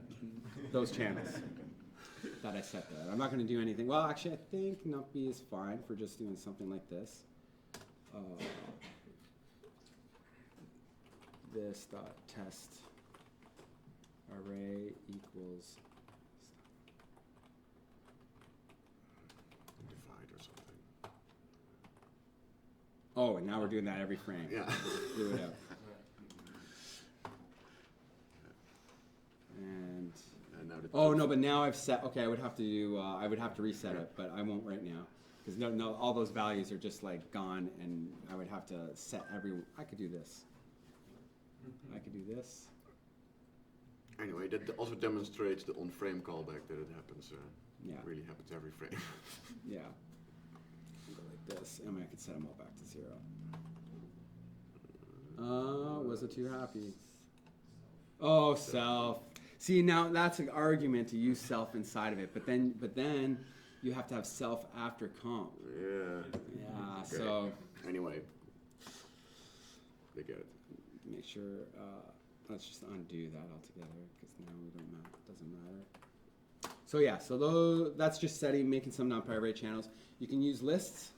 Nice thing about NumPy versus lists, obviously, it's way faster for doing numerical operations and stuff. But also lists, you can make a mistake. So if you were to send a list of lists as channels, you can say from list. It's in the documentation. I won't do it here, but you can say from list. Then from list expects a list of lists, and it expects a list of lists of all the same length and of all a numerical type. So from NumPy, you can't make a mistake. It's going to tell you. But from lists, well, TouchPy will tell you as well. But lists have to be perfect. But you can do that. And then there's another type, if you want to go to chop channels. I won't go through it too deep. Right there. Yeah, that's right. So this is a newish thing that I ended up implementing not too long ago to be able to support everything. So technically, under the hood, an in chop and an out chop return or receive a chop channels object. And a chop channels object is kind of like a chop. It's kind of like a constant chop. And you can basically set values. You can create a chop channels object. You can set values. You can set a channel. You can set a channel's name. You can set, you can get the channel name. You can get the channel value. You can insert channels. You can remove channels. I think I have append in there too. You can append a channel. You can set the number of samples. It's kind of like a script chop, but you are already in a script. Yeah, but it sort of closely resembles the API of Touch Designer or the Python classes. It's here a bit same. Closely resembles the API, but we stuck to Python underscores here rather than Touch Designer. You probably already noticed, but because we're in Python. So I'm not going to go through the chop channels just to keep things moving, but most of it's there. So you can be setting up channels and you can be receiving them. One other thing too with optimizations. So reading and writing from C++ or C in the back end in Python, there's a cost. That cost is here, it's in Touch Designer, it's everywhere. So when you're transferring, the cost of writing a variable and reading a variable in Python is much lower than the cost of reading and writing. I'm talking about just referencing that data. If the data is huge, that's a different cost. I'm just talking about getting to the data. So that cost is higher when you're crossing that boundary. So in Touch Designer, you can measure that by measuring my parent dot par dot some member dot or some par. My parent dot par dot my par, and you read that many times, and you evaluate, not just evaluate it. You just say dot val. Let's say it's already constant, so you're not even using the val. You just say dot val. You read that many times. It's a higher cost than saying my par equals parent dot my par, and then going my par dot val equals, and you can measure it 100%, like 10 times speed difference. And we're talking small speeds, like really, like who cares on one level, but you're doing 1,000 or 100,000, then it adds up. So that's 100%. I measured it like when I did luminosity, like it's there. So that happens here too. But what I did was, because I knew that, from NumPy copies the whole thing. These are blocking. They're not. No, they're not actually blocking. But from NumPy gives you the whole array. But that array is on the C++ side, and now you have it in NumPy, which is still C++. You have the same problem with NumPy. It's the exact same problem. But so you're always best getting the whole array in Python is basically what I'm saying. And then accessing that array. So if you want those values, individual values, as values, you're better off getting it as list and having the whole list and accessing the values in the list. If you want to do like NumPy operations on the whole thing, you're better off just keeping it in NumPy, obviously. But if you want the single values, you're better off getting it as list, or potentially, better yet, as channels, more clear. So once you get the first channel, I make a Python object that makes this chop channels. Or you get this. Once you get this chop channels, once you get that, then you've got it all in Python. So you're just in Python at that point. It's the same as what I just said about my par, but now it's the whole thing. Small optimizations, but could add up to a lot if you got a lot of channels or whatever. So just something to know. Yeah, so I won't go through the channels too much, so that's about it on that. And then DATs, let's just do DATs quick.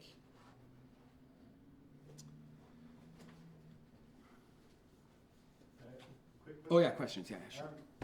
If we zoom out a bit again, how do you imagine this being used from a systems perspective? Do you imagine there being one instance of this, the touch engine, sending it to some other, or can we run our whole installation based on TouchPy using Touch Designer only in this touch engine?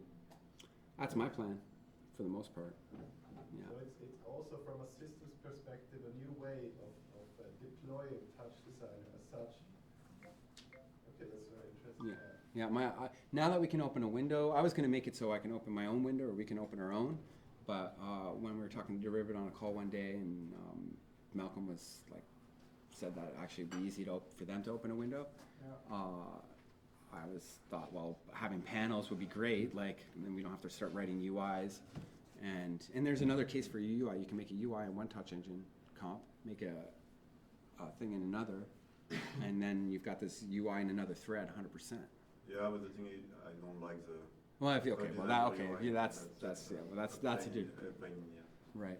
Okay. So, but yeah, my plan was to load, like, if we have to do an install. Once I know this is stable, we're in a beta situation here, so like that caveat, like this is not like production. It's 0.9 we're at right now. So we need to make sure this is going to be stable for production before we want to run this on like somebody's paying us to use this. So, but yeah, I'm going to output Windows for sure. I'd rather not be using Spout or any of this kind of stuff. Because if you would use Spout, you could might have just used Python and sent out Spout directly. Yeah, Spout. Well, then but I guess from what I know, I've never used Spout in Python, but I guess it sounds to me like there's synchronization issues, and they're not. You don't have control over the CUDA stream or the semaphores in Vulkan like you do here. And you don't need to know about any of that, but it's happening. And that's why it's fast right now, because the synchronization is happening as fast as I can make it, from what I can tell. And we do have access to the streams, CUDA streams. I'm not going to talk about those too much here because it's a lot of information. But one day, the documentation will have a guide on the streams.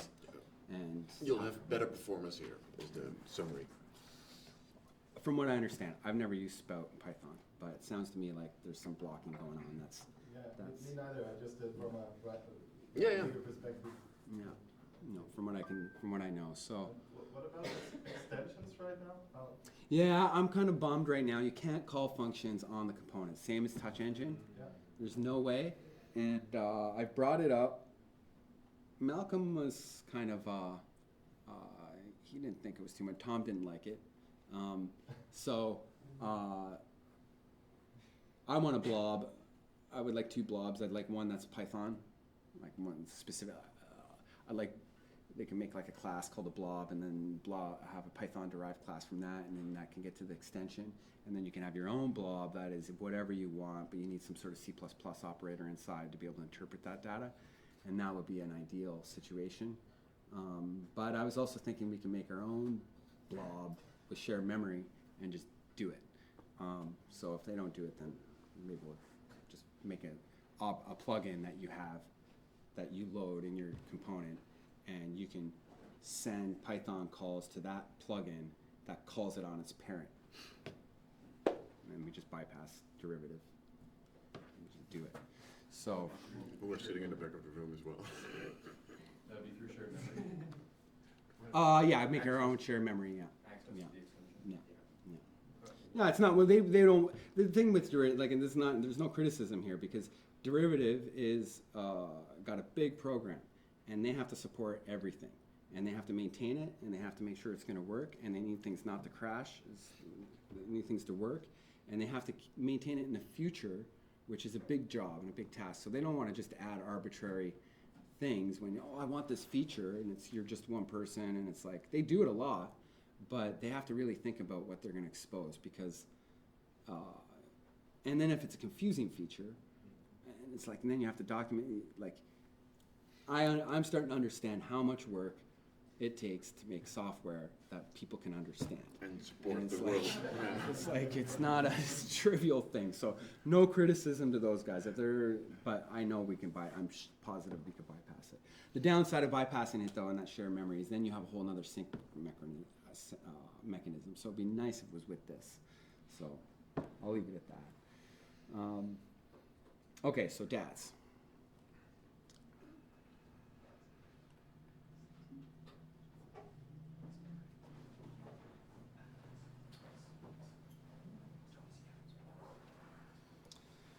Okay, table. Here we go. Yeah, I don't need to look at anything here. Just do it. Comp. Oh no, we're in the wrong spot.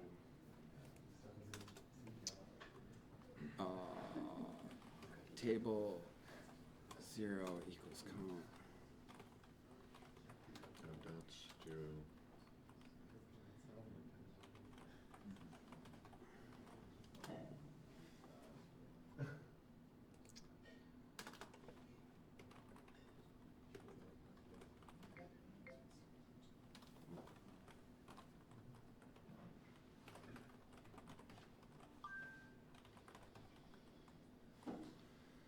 And that should be right. So this is the same as before. At the line 49, we look at our comp and we ask, give me a list of all the out dots, and we take the first out dot. In between time, Keith looks in our own documentation to see if we use the right, attribute. Out dot. Yeah. Yeah, some of the stuff I made a while ago, and I don't necessarily perfectly remember all the time.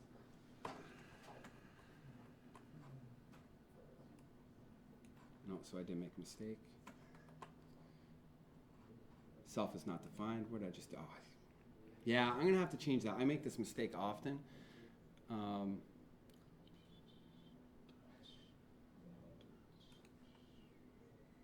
was self? Self-test array. That's a job. This one here. Oh, no. I never started it back up again. That's all. I just never started back up.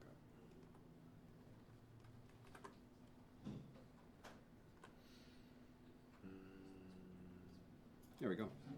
So yeah, so if you So now remember, on every frame we read our out dot, and in our talks we already created a dot which has on the fourth column and the fourth row something updating. So now you see that being read, stored in a Python variable called table0, and then we write it out every frame to a dot which we are monitoring here. So this is basically just demonstrating, I mean, the use case in this case is 0, like we read it from a tox and then out and we send it to Touch Designer, but it's just demonstrating how to use the methods and get the data and being able to mangle the data in Python before you send it back again. oh yeah, so I was testing making a list. Okay, this is kind of a nice one.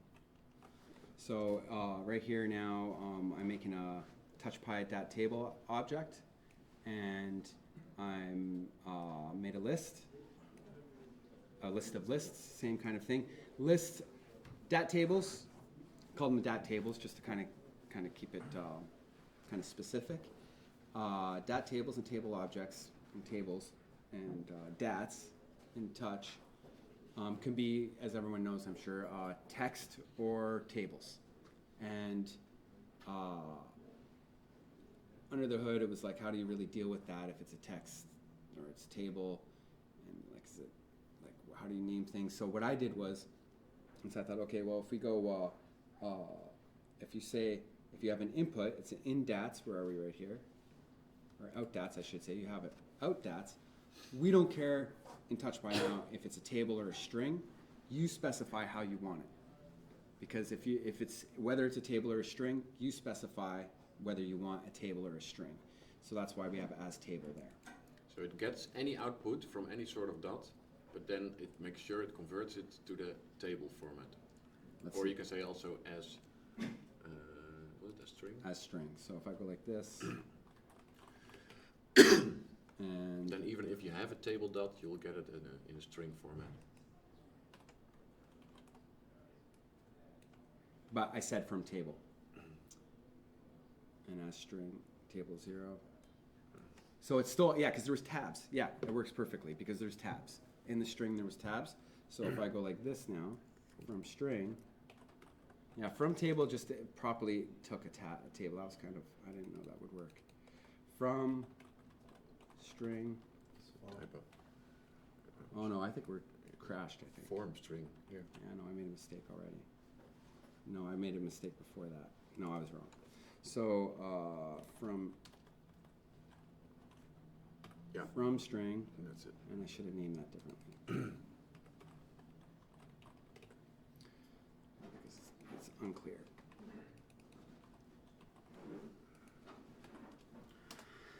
Yeah, because tables don't go blank when you stop sending to them these dats. There you go. Yeah, so now you see the tabs as a string. So we've read the table as a string, and now we write it as strings. Kind of useless like that, but for strings and tables, you just need some interface that's kind of straightforward. So that's the best I could come up with. But then we have this guy, and so this is us making a table from a list. Oh, I just made that. From table. So this is us making a table from a list, and we're passing that table. So you're making a table in Python, and you're passing the table.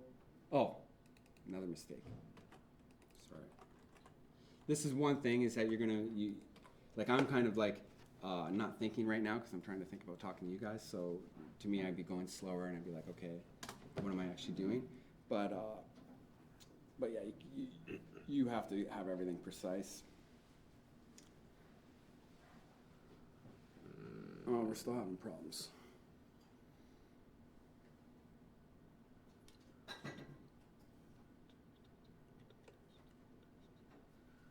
From list. No, we already did this. Okay, well, I'm not going to stick with this too long because I don't know if I've broken something. Invoked with types, TouchPy in dat list. Yeah, table is being.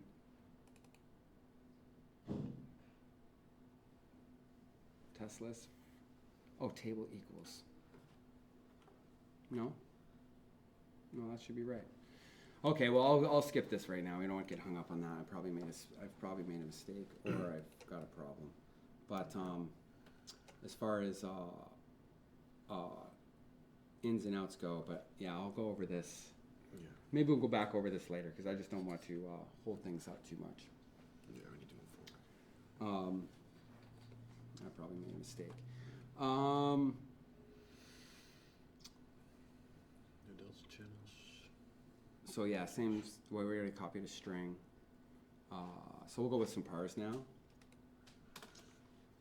And pars are kind of nice. You don't have to think about if it's before frame or after frame. You can write to them whenever you want. You can read from them whenever you want. But that's the way they are inside of Touch Engine. But there's a few things with pars that are a bit different than Touch Designer.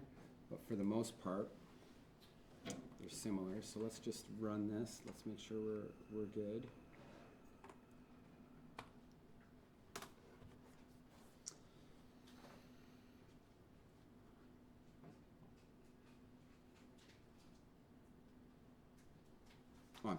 Oh, I haven't saved. Oh, I probably never saved the whole time. That's probably what happened.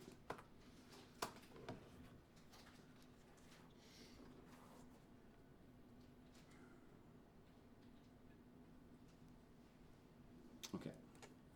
So we're back, and we're only reading those channels from previously. I want to read the chop channels from the input. So if we remember that first input chop, that first out chop was being set with pars. So now we're just passing the pars along to our channel so we can monitor the pars. These are the pars on the component that's been loaded, right? The values of the pars that are on the component. A parameters chop is in the comp and it's connected to the out chop. So we could just see. And did we print those pars? We printed them there. I'm just going to put them here so I make as few mistakes as possible. And do this. And that. So we can see it. Oh. There. So those are all the pars we've got. And so we could say, pretty straightforward, we got that scale. And we could say comp.par.scale.val equals 4. Point.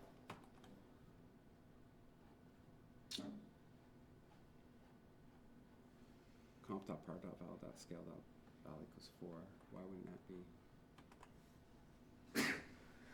Par function has no object. But it does. Attribute scale. Oh, yeah, sorry. Now I was going too far. We don't have the exact same interface. Is exactly what I was just talking about. Our interface is slightly different. We have to access it as a function. We don't create attributes. We don't create attributes like you do Pars and Touch Designer, because those are dynamic attributes, and I didn't really want to deal with that. So yeah, 4, 2, whatever you want. You could go. You have to do the dot val. You have to do the dot val, and if you're reading it, you have to mypar. Let's just go rotate. Rotate equals comp.par rotate. Now, if I want the rotate par, I would do this. If I want the rotate value, I would do this. Right? Same thing as what I was talking about earlier. And that's kind of important because you would want to do something like rotate dot val equals 100. I'll do it every frame. Oh, that's another thing too, and that's why you can, if you use set, you're better off using set, because Python doesn't cast automatically. So I just set a float with an int, and Python's not happy about that. So if I use a set function, which I have, let's see, we got to rotate. If I would have done rotate dot set 100, we would have been fine, because I can cast it, but I can't cast that dot val because I can't overload this equal sign. It's just like a thing of Python. So I'm not sure how derivative did it, but they've done it. But I haven't. So you have to, when you're setting floats, you have to set floats. When you're setting ints, you have to set ints if you're doing this, but you have functions to set things. Let's just do another one here. It's kind of important. I'll try not to make mistakes, so I'll just read the documentation. I'll just cut that off. Just remove that for now. Let's go to, so what I did was, and I haven't fully flushed it out, or what we did is, it's not fully flushed out to the full degree, but, and this documentation is kind of spread out. We're going to clean this up a little bit, but you have different types for pars. You have float 4s, float 3s, float 2s, float 1s. So what derivative did with pars is they made every par separate, even though they're one thing. So let's say you've got like a XYZ par, and that's actually 4 pars, but that makes it so you can't do operations on that XYZ. Like their point class doesn't directly relate to their par class, and you can't do operations. You have to assign them one value at a time. There's no XYZ type par. There is, but there isn't. So it's kind of a bummer because you can't do these operations. So I prepared this. It's not quite fully flushed out, but you have float 4s. And eventually you could add a float 4 to a float 4. Yeah, I don't think I overloaded the operators. Maybe you can add a float 4 to a float 4. But in either case, that's the way it is. So you can set that in a number of different ways.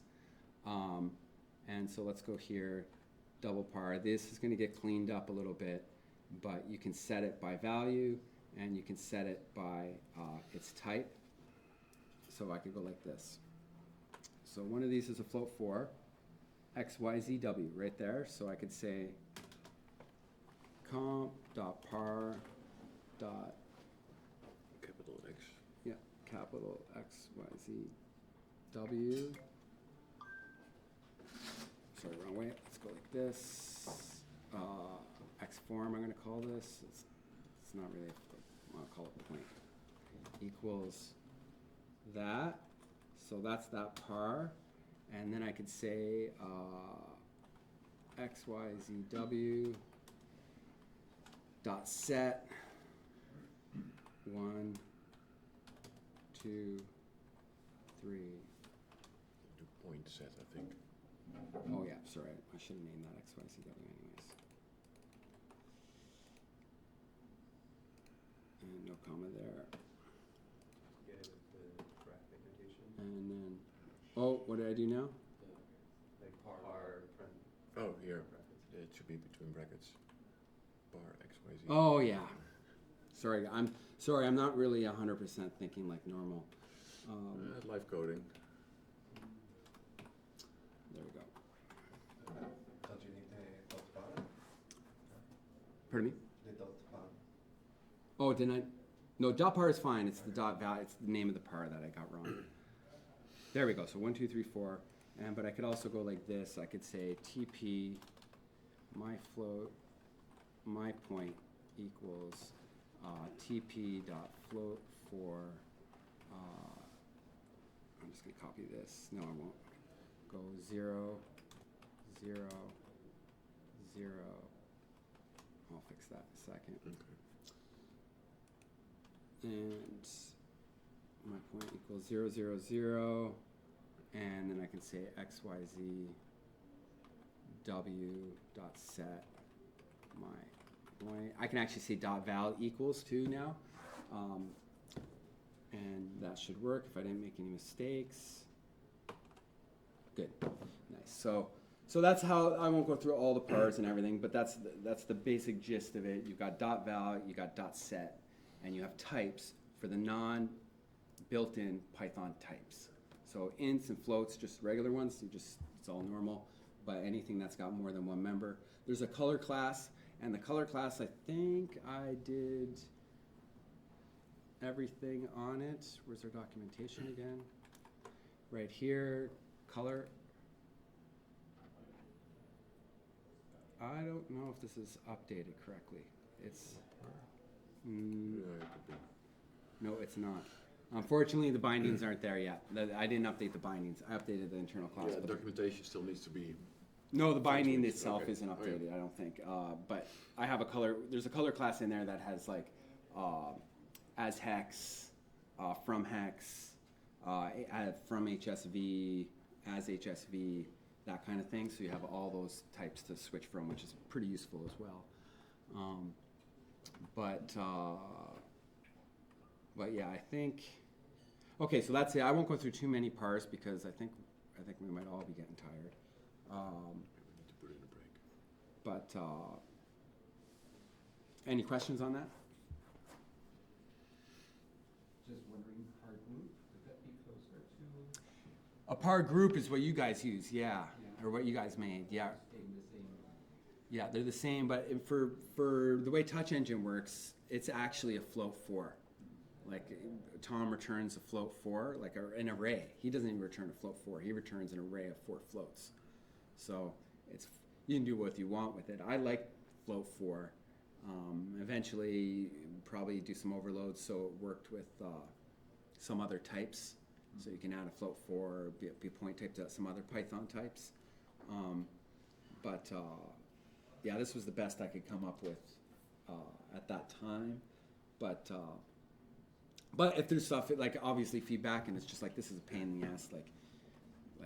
Like can you change how that works? Like I use this over and over again, and this is not right. Then we'll change it to whatever. But yeah, this was the best I could come up with, and it's really there's a lot to it. The Python bindings and the types. There's definitely a good number of things you got to work through. So I was just trying to get this, like, I want the data in and out. And if we want more clearer, more concise things, we can work on that a little bit in the future. Things are still open to change.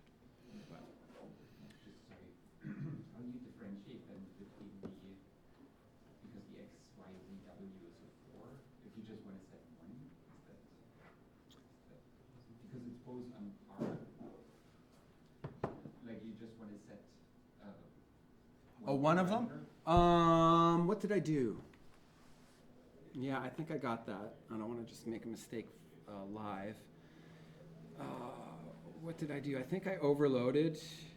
Yeah, you got it. Yeah, you have to say W or X in the argument. Yeah, in the set. Yeah, in the set you have to say W or X in the argument. And I think I might have overloaded the subscript operator as well, so you could say float square bracket 0 equals 2 floats. And I definitely, I did X. You got dot X. Yeah. You should be fine. You should be able to go X, Y, Z, W dot X equals 5. And before I hit enter. Are we not running? You're still setting it to 0 after. Oh, no, my bad. XYZ 0 dot set. Unfortunately, I don't know why. It's probably. Oh, my point. My point's not defined. Yeah. That should be fine. Yeah, you have .x. Yeah, so that was the gist of it. In Touch Designer, you have a par, and you set its value. And so you have .r, my par r, or my color r, my color g, b, all those different par names. But now you have a sub member. You have a member of a par, right? And that's kind of the difference. So we should have 5 now. Yep. Yeah, there we go. So 5. Yeah. So. Okay. Any other questions? We could take a break or just stop altogether. Well, I think we should take a break because it's pretty hot here, and then maybe we can open the windows for a bit, and then depending on one is we did quite a large part of the operator families now, or almost all, not in full detail. Then let's have a break, have some oxygen, and then depending on how everyone is doing, we can dive deeper into making a YOLO example work and showing some eye candy. And then maybe for now everybody can get a drink. Sponsor the bar of the Spatial Media Foundation to help these poor guys. And then we get some oxygen in it going. Thank you so much.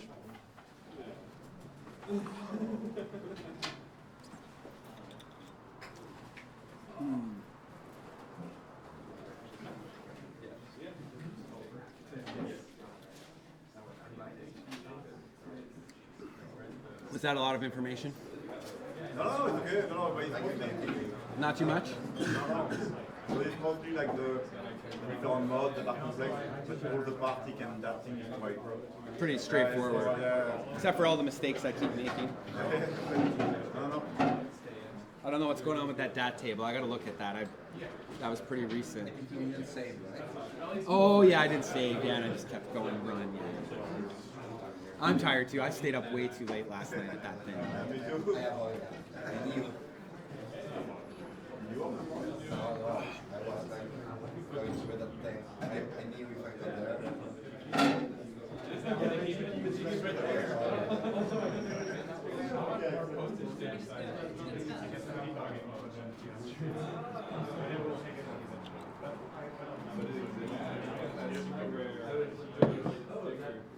Hey, Marcus. I would like your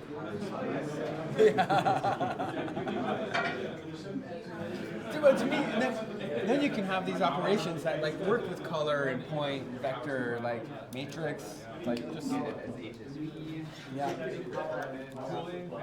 And no, I have it. I put my color class in there, but I forgot to do the bindings, or I think I just forgot to do the bindings. even having it as vectors. Anyway, it's nice. Oh, thanks, Marcus. Yeah, I've. Well, you guys have like there's limitations. Now we're having a break. Okay, we can pause this for a bit. Yeah.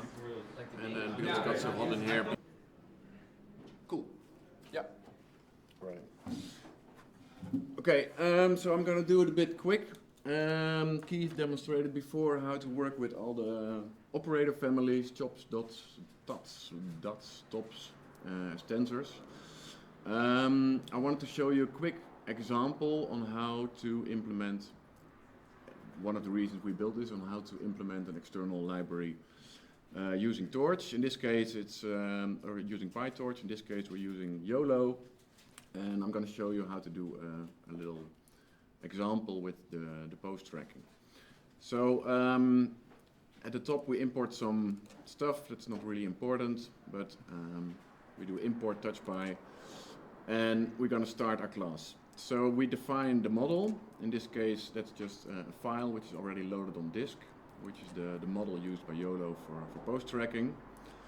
What Keith talked about before is whenever we copy something from the out top, which is in this case the image from our webcam, we want to set CUDA flags to BGR. And here below in the on-frame callback, which is called on every frame in our tocs, it reads the out top from the tocs we loaded. So from the list of out tops, it takes the first one, and there we store it as a tensor. So this variable is called webcam tensor. Then we start the next frame. So we tell Touch Engine, go over the next frame. And this is what we talked about before with the performance optimization. Do all the heavy stuff after you have called the next frame. So this is where we do the inference, which is a name used in machine learning to really get information out of the model. So in this case, this model, which is what we set here before, which is the YOLO model, we feed it our webcam tensor. We do an unsqueeze because that is the format. We take the first batch, and then we reckon Unsqueeze, so you have shape. Some of you know, but in case you don't, so you have a shape for some data, and that shape could be 3D or 4D, right? And typically most models take a 4D shape as an input, a batch with channels, with width, with height and width, right? So we want to send a batch. We need to send a batch with one sample in it. So we need to unsqueeze a 3D shape into a 4D shape with a depth of 1 on the first dimension. So that's a little bit much maybe, but that's basically what's happening. You can look it up afterwards. But we need a 4D tensor going in from a 3D. We say stream is true, which means it's a continuous operation on every new frame coming in. We don't just do it once. Device is 0, which means the first CUDA device, which means our GPU.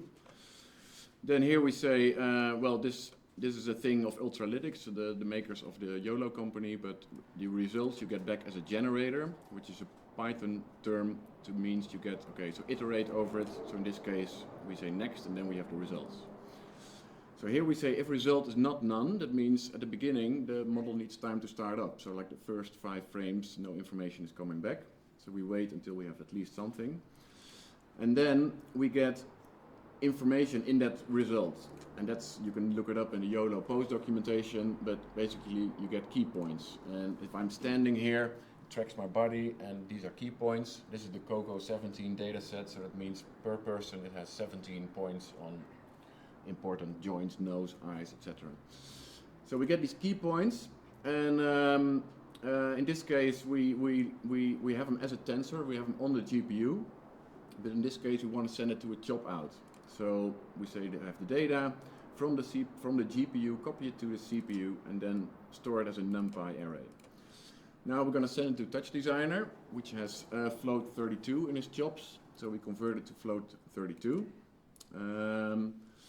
And then we take the first person from all the, that's just a quick hack, I did it before the break to make it work.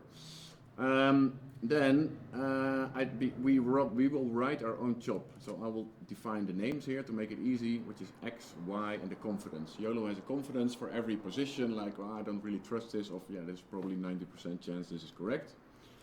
Then here, we are talking to our tox again, which we loaded. So we will write something to the int chop. From the list of int chops, we take the first one, we will give it data, and we will tell it that it's coming from a NumPy array. As the first argument, we give our key points, which we just received, and as the second argument, we give our the list we made before to have names in our chop channel. Now, to give a comparison, this is how all the AI libraries do it. So we get the result, and the function plot, which is in the YOLO library. What it does is gets a result, copies it to the CPU, sends it to OpenCV, and in OpenCV it does a plot function all on the CPU, which is a kind of slow operation. I gave it some arguments, do you want boxes, labels, etc. So this is just to compare. And then we send it, we have that annotated array, so that's coming from OpenCV inside of YOLO. Now we want to send it to a top again, which means we create a torch from NumPy, which is that OpenCV annotated array, and we copy it to the GPU, the .CUDA function. So now we will write that tensor back to the int chop. We give it the correct flag from what type it is, and at the same time we will write a chop with our key points. And then the rest is just running the same as before. So when I start this, and at the same time I'm here,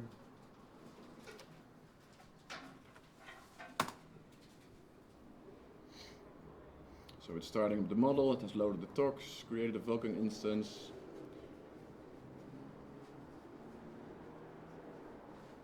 And it's working, and now it has, you see it has detected one person. And I mean, this is slow, but to make it clear, I write the output to the frame on the console every day, every frame. So here you see what that does. So this is the basic YOLO, which you already know. So I can stand up, and it sort of tracks the points on my body. So this would be the normal way that people implement it. But now the interesting thing is, what we said before, is you can use both libraries to make to make it most advanced. So we also wrote it back as a chop, which we have here. And then I do some work on it and add a Z channel. And then I delete all the points which have a low confidence. And in the end, I get these values back. And then here, we can instance them again. So we can do, so it works both ways. So you can either decide to do visualization in touch or get the tensor directly, etc. This was just a very short, quick demo to get something going. The main point which I wanted to make was that it took me like the first version, like maybe less than an hour to get YOLO running, have it in touch, also for YOLO segmentation or other stuff. And we will provide some basic examples, put them in the library, but it's just quite quick to get running. And there are also other ways to get YOLO running in touch, but it takes quite a bit of work. And this is like once you've done it once, it can be a 15-minute job. So this is actually all I wanted to show you. And you can keep questions, comment to us, and we can play with it here and continue. But any questions? This is it. Do you have an example when you send back the tensor to Touch? Yeah, I was doing that earlier. Yeah, I saw with an image, but how easy it is, because sometimes you're going to get back a tensor that is more than for color or something like that. So how easy it is to transform it back to something that you can get in Touch and then you do it. So, well, we are transferring a tensor here, but yeah, we're copying a straight one. To an array like that, but yeah. For segmentation, you do it like that also, or you just send back the tensor? The segmentation one, yeah, we basically send a tensor back, send a tensor in, tensor back, same thing, and then that one, and then same, with all the diffusion ones, send a tensor back. But yeah, it's basically the exact same thing, but you need to handle the shape before. Okay. You need to send the right. You need your tensor to be the right shape. You don't really need to think much more than that, but you can't send a 4D tensor. You can send a 3D tensor. It has to be a 3D tensor. You can't send a 2D. It's got to be 3D. Okay. And the channels either have to be on the beginning or the end. And if they're at the beginning, it has to be the standard. Somebody cannot follow the standard, but the standard is that channels first, CHW, is planar, stride.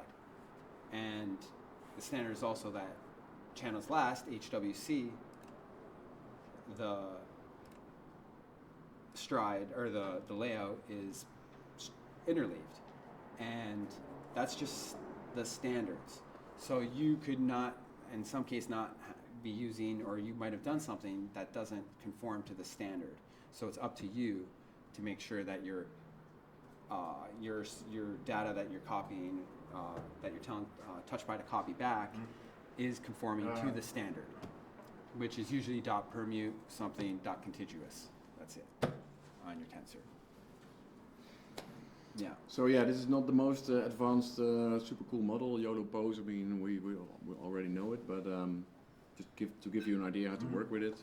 And yeah, the main thing is you can, instead of like all these libraries, you have to sometimes make an effort to get a tensor back, because they're all designed to give a NumPy array back, to give a pill image back, and they all sort of copy and slow, but then usually it's not in their standard examples. You need to dive in the documentation a bit, say, okay, oh, there's the tensor, and then suddenly you save a lot of copy operations, and then get the output directly. And then, yeah, you have the tensors in hand, and pretty soon, whenever a pop comes out, you can use it immediately without all the copy stuff in between. So yeah, this is it. Any questions? Cool, and otherwise, let's open the windows and. We can open the windows and answer questions. Yeah, anyways, that right? well. No matter where the blinds. What's that? Yeah, we're gonna upload some of the stuff. We're gonna upload a good chunk of examples, but I don't have them uploaded right now. And I want to make sure that it's documented and it's clean. I want to have all those examples that we went through, and more. I want all the examples in a file, like one file. So I'll probably work on it tomorrow night. Yeah, catch up. Yeah. The, I guess the 4D tensor can't come back because of, could that be put into a 3D texture or something? No. There's no interface in Touch Engine for that. Because I've done the YOLO segmentation, and you get so many masks, and one of the reasons, like I've flattened them down into a single image and sent them back to myself into Touch. But it would be really great to get a 3D texture or like just like a list of all of those different masks. Yeah, that'll probably be possible with pops later. So we wouldn't even ask for 3D textures because once we have pops, then that disappears, that problem. As soon as we have pops. Yeah, the way to get tensors back and forth once we have pops is be pops. Like almost, period. Like why you bother? might have to go back to NumPy to convert back to NumPy if it's pops. Well, you don't even have to convert to NumPy no matter what. If you have a tensor output, it's just YOLO. To get those key points, they return them. They actually return them as a tensor, but initially this was using that annotate function that needed a NumPy array, and rather than digging in and getting the tensor out, we just copied it back. We didn't really care. But if you have texture data, yeah, technically once pops happen, then I'll actually change there'll be a new mechanism. There'll be a pops from tensor, like an in pop from tensor, and there'll be an out pop to tensor as tensor, and that you technically there probably will be no BGR, there will be no CHW, there'll be no flags. You have to deal with it on both ends. Is why, like, there's no need. Well, actually, that's not completely true, because you have to think about Vec3s and Vec4s with pops.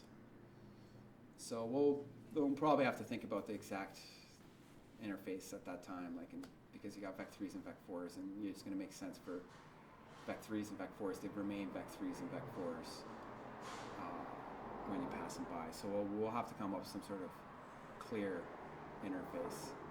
But yeah, we'll be able to send out batches, no problem.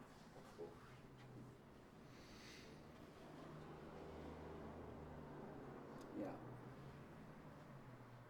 Derivative people, do you know what that means? I think it's a channel orders for Yeah, channel orders, also the vector course, not good. Yeah, but also and is everything 32-bit flows? No, the data type matters. Yeah, so No, the data type matters. 34, But 64-bit flows and 32-bit signed and unsigned ends. and 16-bit. We don't have 16-bit. Oh yeah, no, but this will. This will. Yeah, so we'll have to handle 16-bit to Yeah. 32 probably for pops, Yeah. and okay. then we'll just cast it, and then there'll be 8-bit, unsigned, signed, and yeah, well, we'll see what the touch engine interface looks like too, but that will determine a lot. Yeah, so we'll see what happens there, but yeah, the Vec3, Vec4 thing that'll probably come through all through touch engine. It'll probably make it clear exactly how we're going to it'll probably inform this interface to a certain degree. But none of these like even Warp Vec3 doesn't when they use the DLPack protocol, when you get, like, we didn't actually talk about the DLPack protocol, but if you're going to use Warp, we don't use tensors. Warp doesn't have tensors, it has arrays, and those arrays can be Vec3s. Warp's actually pops. Warp's arrays and pops are like nearly one-to-one, like identical, like data format. But a Warp array will, when you use the DLPack protocol, or we do here, to get a Warp array, it actually ends up being, let's say it's a Vec3 of type float. It's going to be of shape 3, whatever the other two dimensions are. Like if it's square, that array. So So we'll probably have a number of changes to do because we want to, if Warp's got a vec3, you want a pop to have a vec3. And we might even have to talk to Warp about that because the way they're using DLPack, they're just like, oh, nobody else uses vec3, so you get 3 floats. Oh, I see. Yeah, that's what they're doing, literally. Yeah. Yeah. So if it comes to it, I'll message them. Right? They're pretty keen to make improvements and change Yeah. things. You could have, NVIDIA could do the work instead of us. Yes. Oh, they would do it. Oh, they will. Oh, they'll do it. Yeah. No, they'll. And if they don't, then I'll figure it. I'll figure it out. No, they're quite responsive on their GitHub repos. Like the Miles Macklin, sort of you post something and like next day, oh, that's probably a good idea. Like, okay, sort of direct access. Yeah, because and that gets into an interesting realm if you have pops, because then you have AI models who can. There are AI models who the ones who create images, but now there are also AI models where you can infer a 3D mesh. And then so you take a photo of a Coca-Cola can, and you say, well, generate a 3D mesh. And then, so in the tensor, I have all the triangles and all the faces. If you send that into a pop immediately, then it becomes interesting. And then now, today, it still takes 4 seconds to generate that mesh, but probably in 5 years it will be real time, and then lots of directions to go in. So so there's Warp being copied. Warp, there's like, that's all we've added to the Warp example, right? That's it. Can you guys talk about some of your favourite models? Pardon me? I was just wondering if you could talk about some of your favourite models. AI We've been models. chatting a little bit, yeah. I mean, some people are really understanding of the model landscape, but some people also aren't. I mean, I've dug around Hugging Spaces a bit, but have you got your favourite models you're using? Well, I like StyleGAN because it's easy to make fluid animations.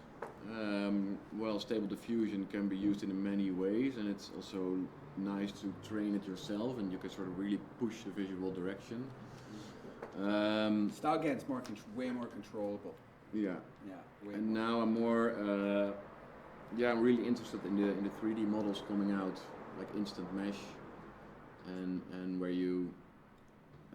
And in Warp as well, where you sort of get a 3D object out of it. And we really wanted to do like instant mesh to a pop, Yeah. but and then like basically capture yourself. So basically like YOLO tracking, so you stand around, but then the model generates a 3D mannequin mesh of your body as triangles. Yeah, that's So pretty you're cool. downloading the weights from Hugging Spaces, and you've got you had it on your G drive, didn't you? Some of depending on which models, it comes from Hugging Face. YOLO's got their own thing, I think, and then some places there either are no weights or you got to get them from the repo. Yeah. A good resource is paperswithcode.com. And there they have sort of categorized it a bit, and then there's so much. It's more about how you filter the crap out of the good stuff, because there is quite a bit of crap. And then a rough indication can be how many GitHub stars does it have? Does it have already code? And then you can sort of, okay, this is interesting. And just made it easier for me to quickly test. I mean, you test 10 models and you throw away 8. Like, okay, this is interesting. And some papers are just written because these guys have to generate paper to be a cool professor. And sometimes you might do this, and then you might want to put in the effort to get it in touch. Like, even though something like YOLO is probably trivial to implement in touch, like there's almost zero reason why I probably wouldn't get this running in touch. But some other GitHub, some other repositories are not trivial, because those, like YOLO's a package, you can install it, pip install YOLO or whatever. And so they've covered a bunch of Python versions, and they've covered a bunch of things, but somebody's research or somebody's implementation of something, that's just their own repository. It's not installable as a package. They didn't support all these Python versions. They got specific PyTorch version. They've got specific everything version, and you've got to install it. You can run their examples no problem by just hitting build or whatever, installing their environment, it's like boom, it runs in a few minutes.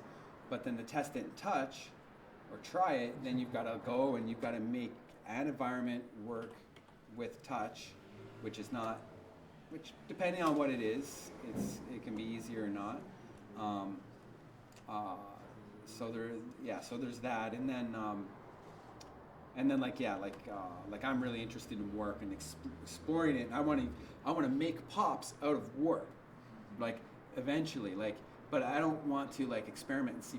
Like that's just like not really practical. So, but once you got your kernels, and once you know that the thing works, you could just port that code, write a plugin for touch, and now you have it in touch. And so that's my kind of use case for warp, like 100%. Like you're not gonna do like a show with warp running in the background. Like to me, maybe if there's some the performance difference might not actually be that much different, but it'd be nice to have all these like deep pops that you just like set some parameters, and it's like you don't have one or flex and flow, you have like 10 different things, and they do their thing. So yeah. I guess like workflow-wise, iterating on this and testing a model, it would be almost similar to what you're showing, where you have your talks and you're setting up basic data flow in and out, and then that basically is sending that to a touch designer project to look at it, or? No, not necessarily. No, that method's kind of the old method for me now, in my mind, because we didn't have Windows up until like a week ago or 2 weeks ago, right? And so to me, the method is currently the method is to have a talks file and load the talks file as a window, and have a tree lister or something in the talks file in the window, and I can select nodes, and I can change parameters on those nodes, right? Because I have parameters comp, and then I have all the operators available, and I could just select the operator and I can change parameters. I can't change the network, but I can change the parameter values. And then if I want to change the network, I'd probably kill the script and reload the talks. But the talks can be open at the same time because I don't have spout running or shared memory. And then if I wanted to get, we've already talked about it, if you wanted to get kind of more into it, you could write something to make your operators and connect your operators. But if there's enough traction and if everybody asks enough, maybe derivative will let us open a network view in Touch Engine. If we could do that, then all of that is thrown out the window, and you just open a talks, some key command or pulse a par, basically. You pulse a par on your component, open a network, edit the network, hit Control S. You might have to have your own save function too, but that's up to you. Save your talks, and you're just working in here. That would be the ideal workflow. I mean, it's probably just as possible with, instead of launching it through like command line, but running TouchPy from Touch, but as an external process. Oh yeah. And then you could save your talks, get that file, and launch all your stuff, and it's all in a text stat. For like, you'd still probably add NVS code, of course, but yeah. No, there's no reason why you wouldn't. I haven't tested it, I probably wouldn't recommend doing it, and I don't really see the point in doing it. But you probably could run TouchPy in Touch. That's, yeah. But you can run it in TDA sync IO. Yeah, you probably could, but I don't really see why you would want to do that. Yeah, so it's no, running it external processes. Yeah. Did you show the connection for like bringing some data in to run my like mesh simulation? Sorry, what? I can't hear you. Oh, could you show kind of the connection point for the like incoming mesh data for the clock? Connection point for the incoming data? Oh, sorry, in Touch Designer, yeah. Yeah. Like, what is that? Well, so far we do it over tops because we can't send pops, are not available in Touch Engine yet. So that is. Yeah, and I think the data is actually being generated also in Warp. Here. And we're informing Touch. at So- this turn. So at this point, we send it as a tensor. We send it to a top, and So and here we do have that a node is, here we have a grid pop. is X, Y, Z in that node? What's your question, Greg? Is X, Y, Z? Yeah, there's X, Y, Z in the nodes in this thing, and here we do a math mix pop, And normal? You must have normal. and yeah. Oh, you do normal. Oh, you calculate the normals. Oh, yeah. Later.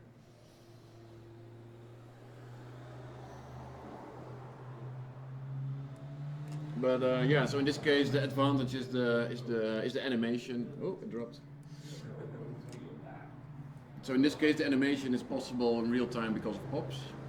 Because in SOP that would be slow, and then in the near future we can just send the pop over, and that whole top chain can go. That was NVIDIA Warp. You're using NVIDIA Warp? Sorry? What model are you using? Is this versus That's NVIDIA Warp. Yeah. Yeah. Did you consider using external render pipelines? Yeah, that's all there. We just haven't really bothered yet. Like not bothered, but it's just not.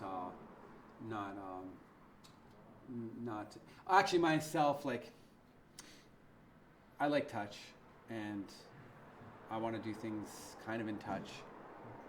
I do want like I do want to path trace, and but at the same time, actually, from myself, it's more about the simulations and the abilities than it is the actual output. I'm more interested in that these days. Like, I'd rather let designers design. And I don't really want to be the designer or the output person. But there's nothing stopping someone connecting Unreal Engine, Touch Engine, to this. Like, that's like, you probably do that in 5 seconds or whatever if you got installed. You spout it across. Yeah, that's 100% doable. But yeah, no, I think I have had some ideas of exposing, because this is Vulkan under the hood, and so I've considered what could be done. I don't think there's a Python Vulkan implementation in existence. Like, there's PyGL or PyOpen. I think it's PyGL. There's a number of like OpenGL Python libraries. I think there's a couple of them. But I considered the idea of Vulkan and then and having the ability to do more graphics work. But Touch is the graphics engine. Like, I don't want to, nobody wants to rewrite the wheel. Like, that's not the real point. So like, Touch does graphics. Touch has put like years, how many thousands or hundreds, millions of man hours into making graphics. So to me, it's kind of not really.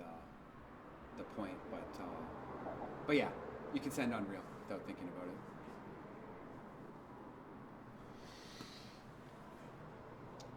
And then yeah, we're kind of stuck right now until the Pops API comes up, because we can't really send anything other than points values to Warp and point values back from Warp, and we can't make meshes in Pops. Like, you can make. Like, it's already made he made a mesh, he took a mesh, a grid, and he assigned the point attribute of the incoming data to that existing grid. So all the layout was all done by Touch. So the triangles were already correct. But we can't make the dragon. Yeah. The dragon's defined in both places. The dragon's in Touch, and the dragon's in Warp. Yeah, it exists in both places. So I was trying my demo as well to sort of drag the dragon around. You could see the cloth fall off, but you have to wait a few months. Yeah, so that's. Yeah. That's. But I'm sure a lot of that will come over time. Like, Pops is just like, there's a lot of features Pops need, or I'm sure people want, and Derivative wants to do with Pops, and so I'm sure a lot of that will happen as time goes on. But at this stage, that's where we're at.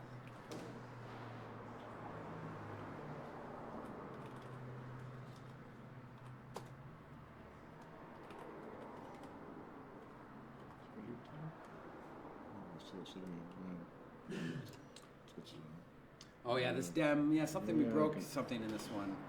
There was a few other ones we had. Crashes are inbound. probably won't work.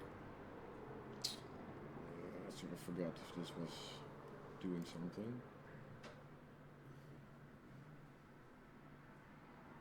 Because it takes a while to load. Oh yeah, I think this that one. was the issue. This Mm. one, yeah, some of the warp stuff it takes. It has to read the whole node graph. It has to do a whole, solving of the nodes, and so it runs fast. Not sure. Can you Maybe scroll comes up for a up. second? I just want to see what other ones were there. What, in the Yeah, MS? right there. No, in that list. Yeah. APEC fluid. Yeah, I did the APEC fluid. Oh, maybe I'll just disable the render. That could be. Doesn't. I wouldn't bother on those, but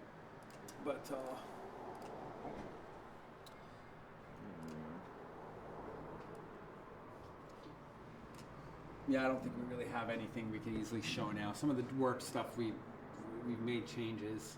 Yeah. There's been changes since we implemented a lot of it, so I don't think it's worth troubleshooting on the screen or anything right now. But good point. But cool. Let's get a drink, guys. Thank you for your attention.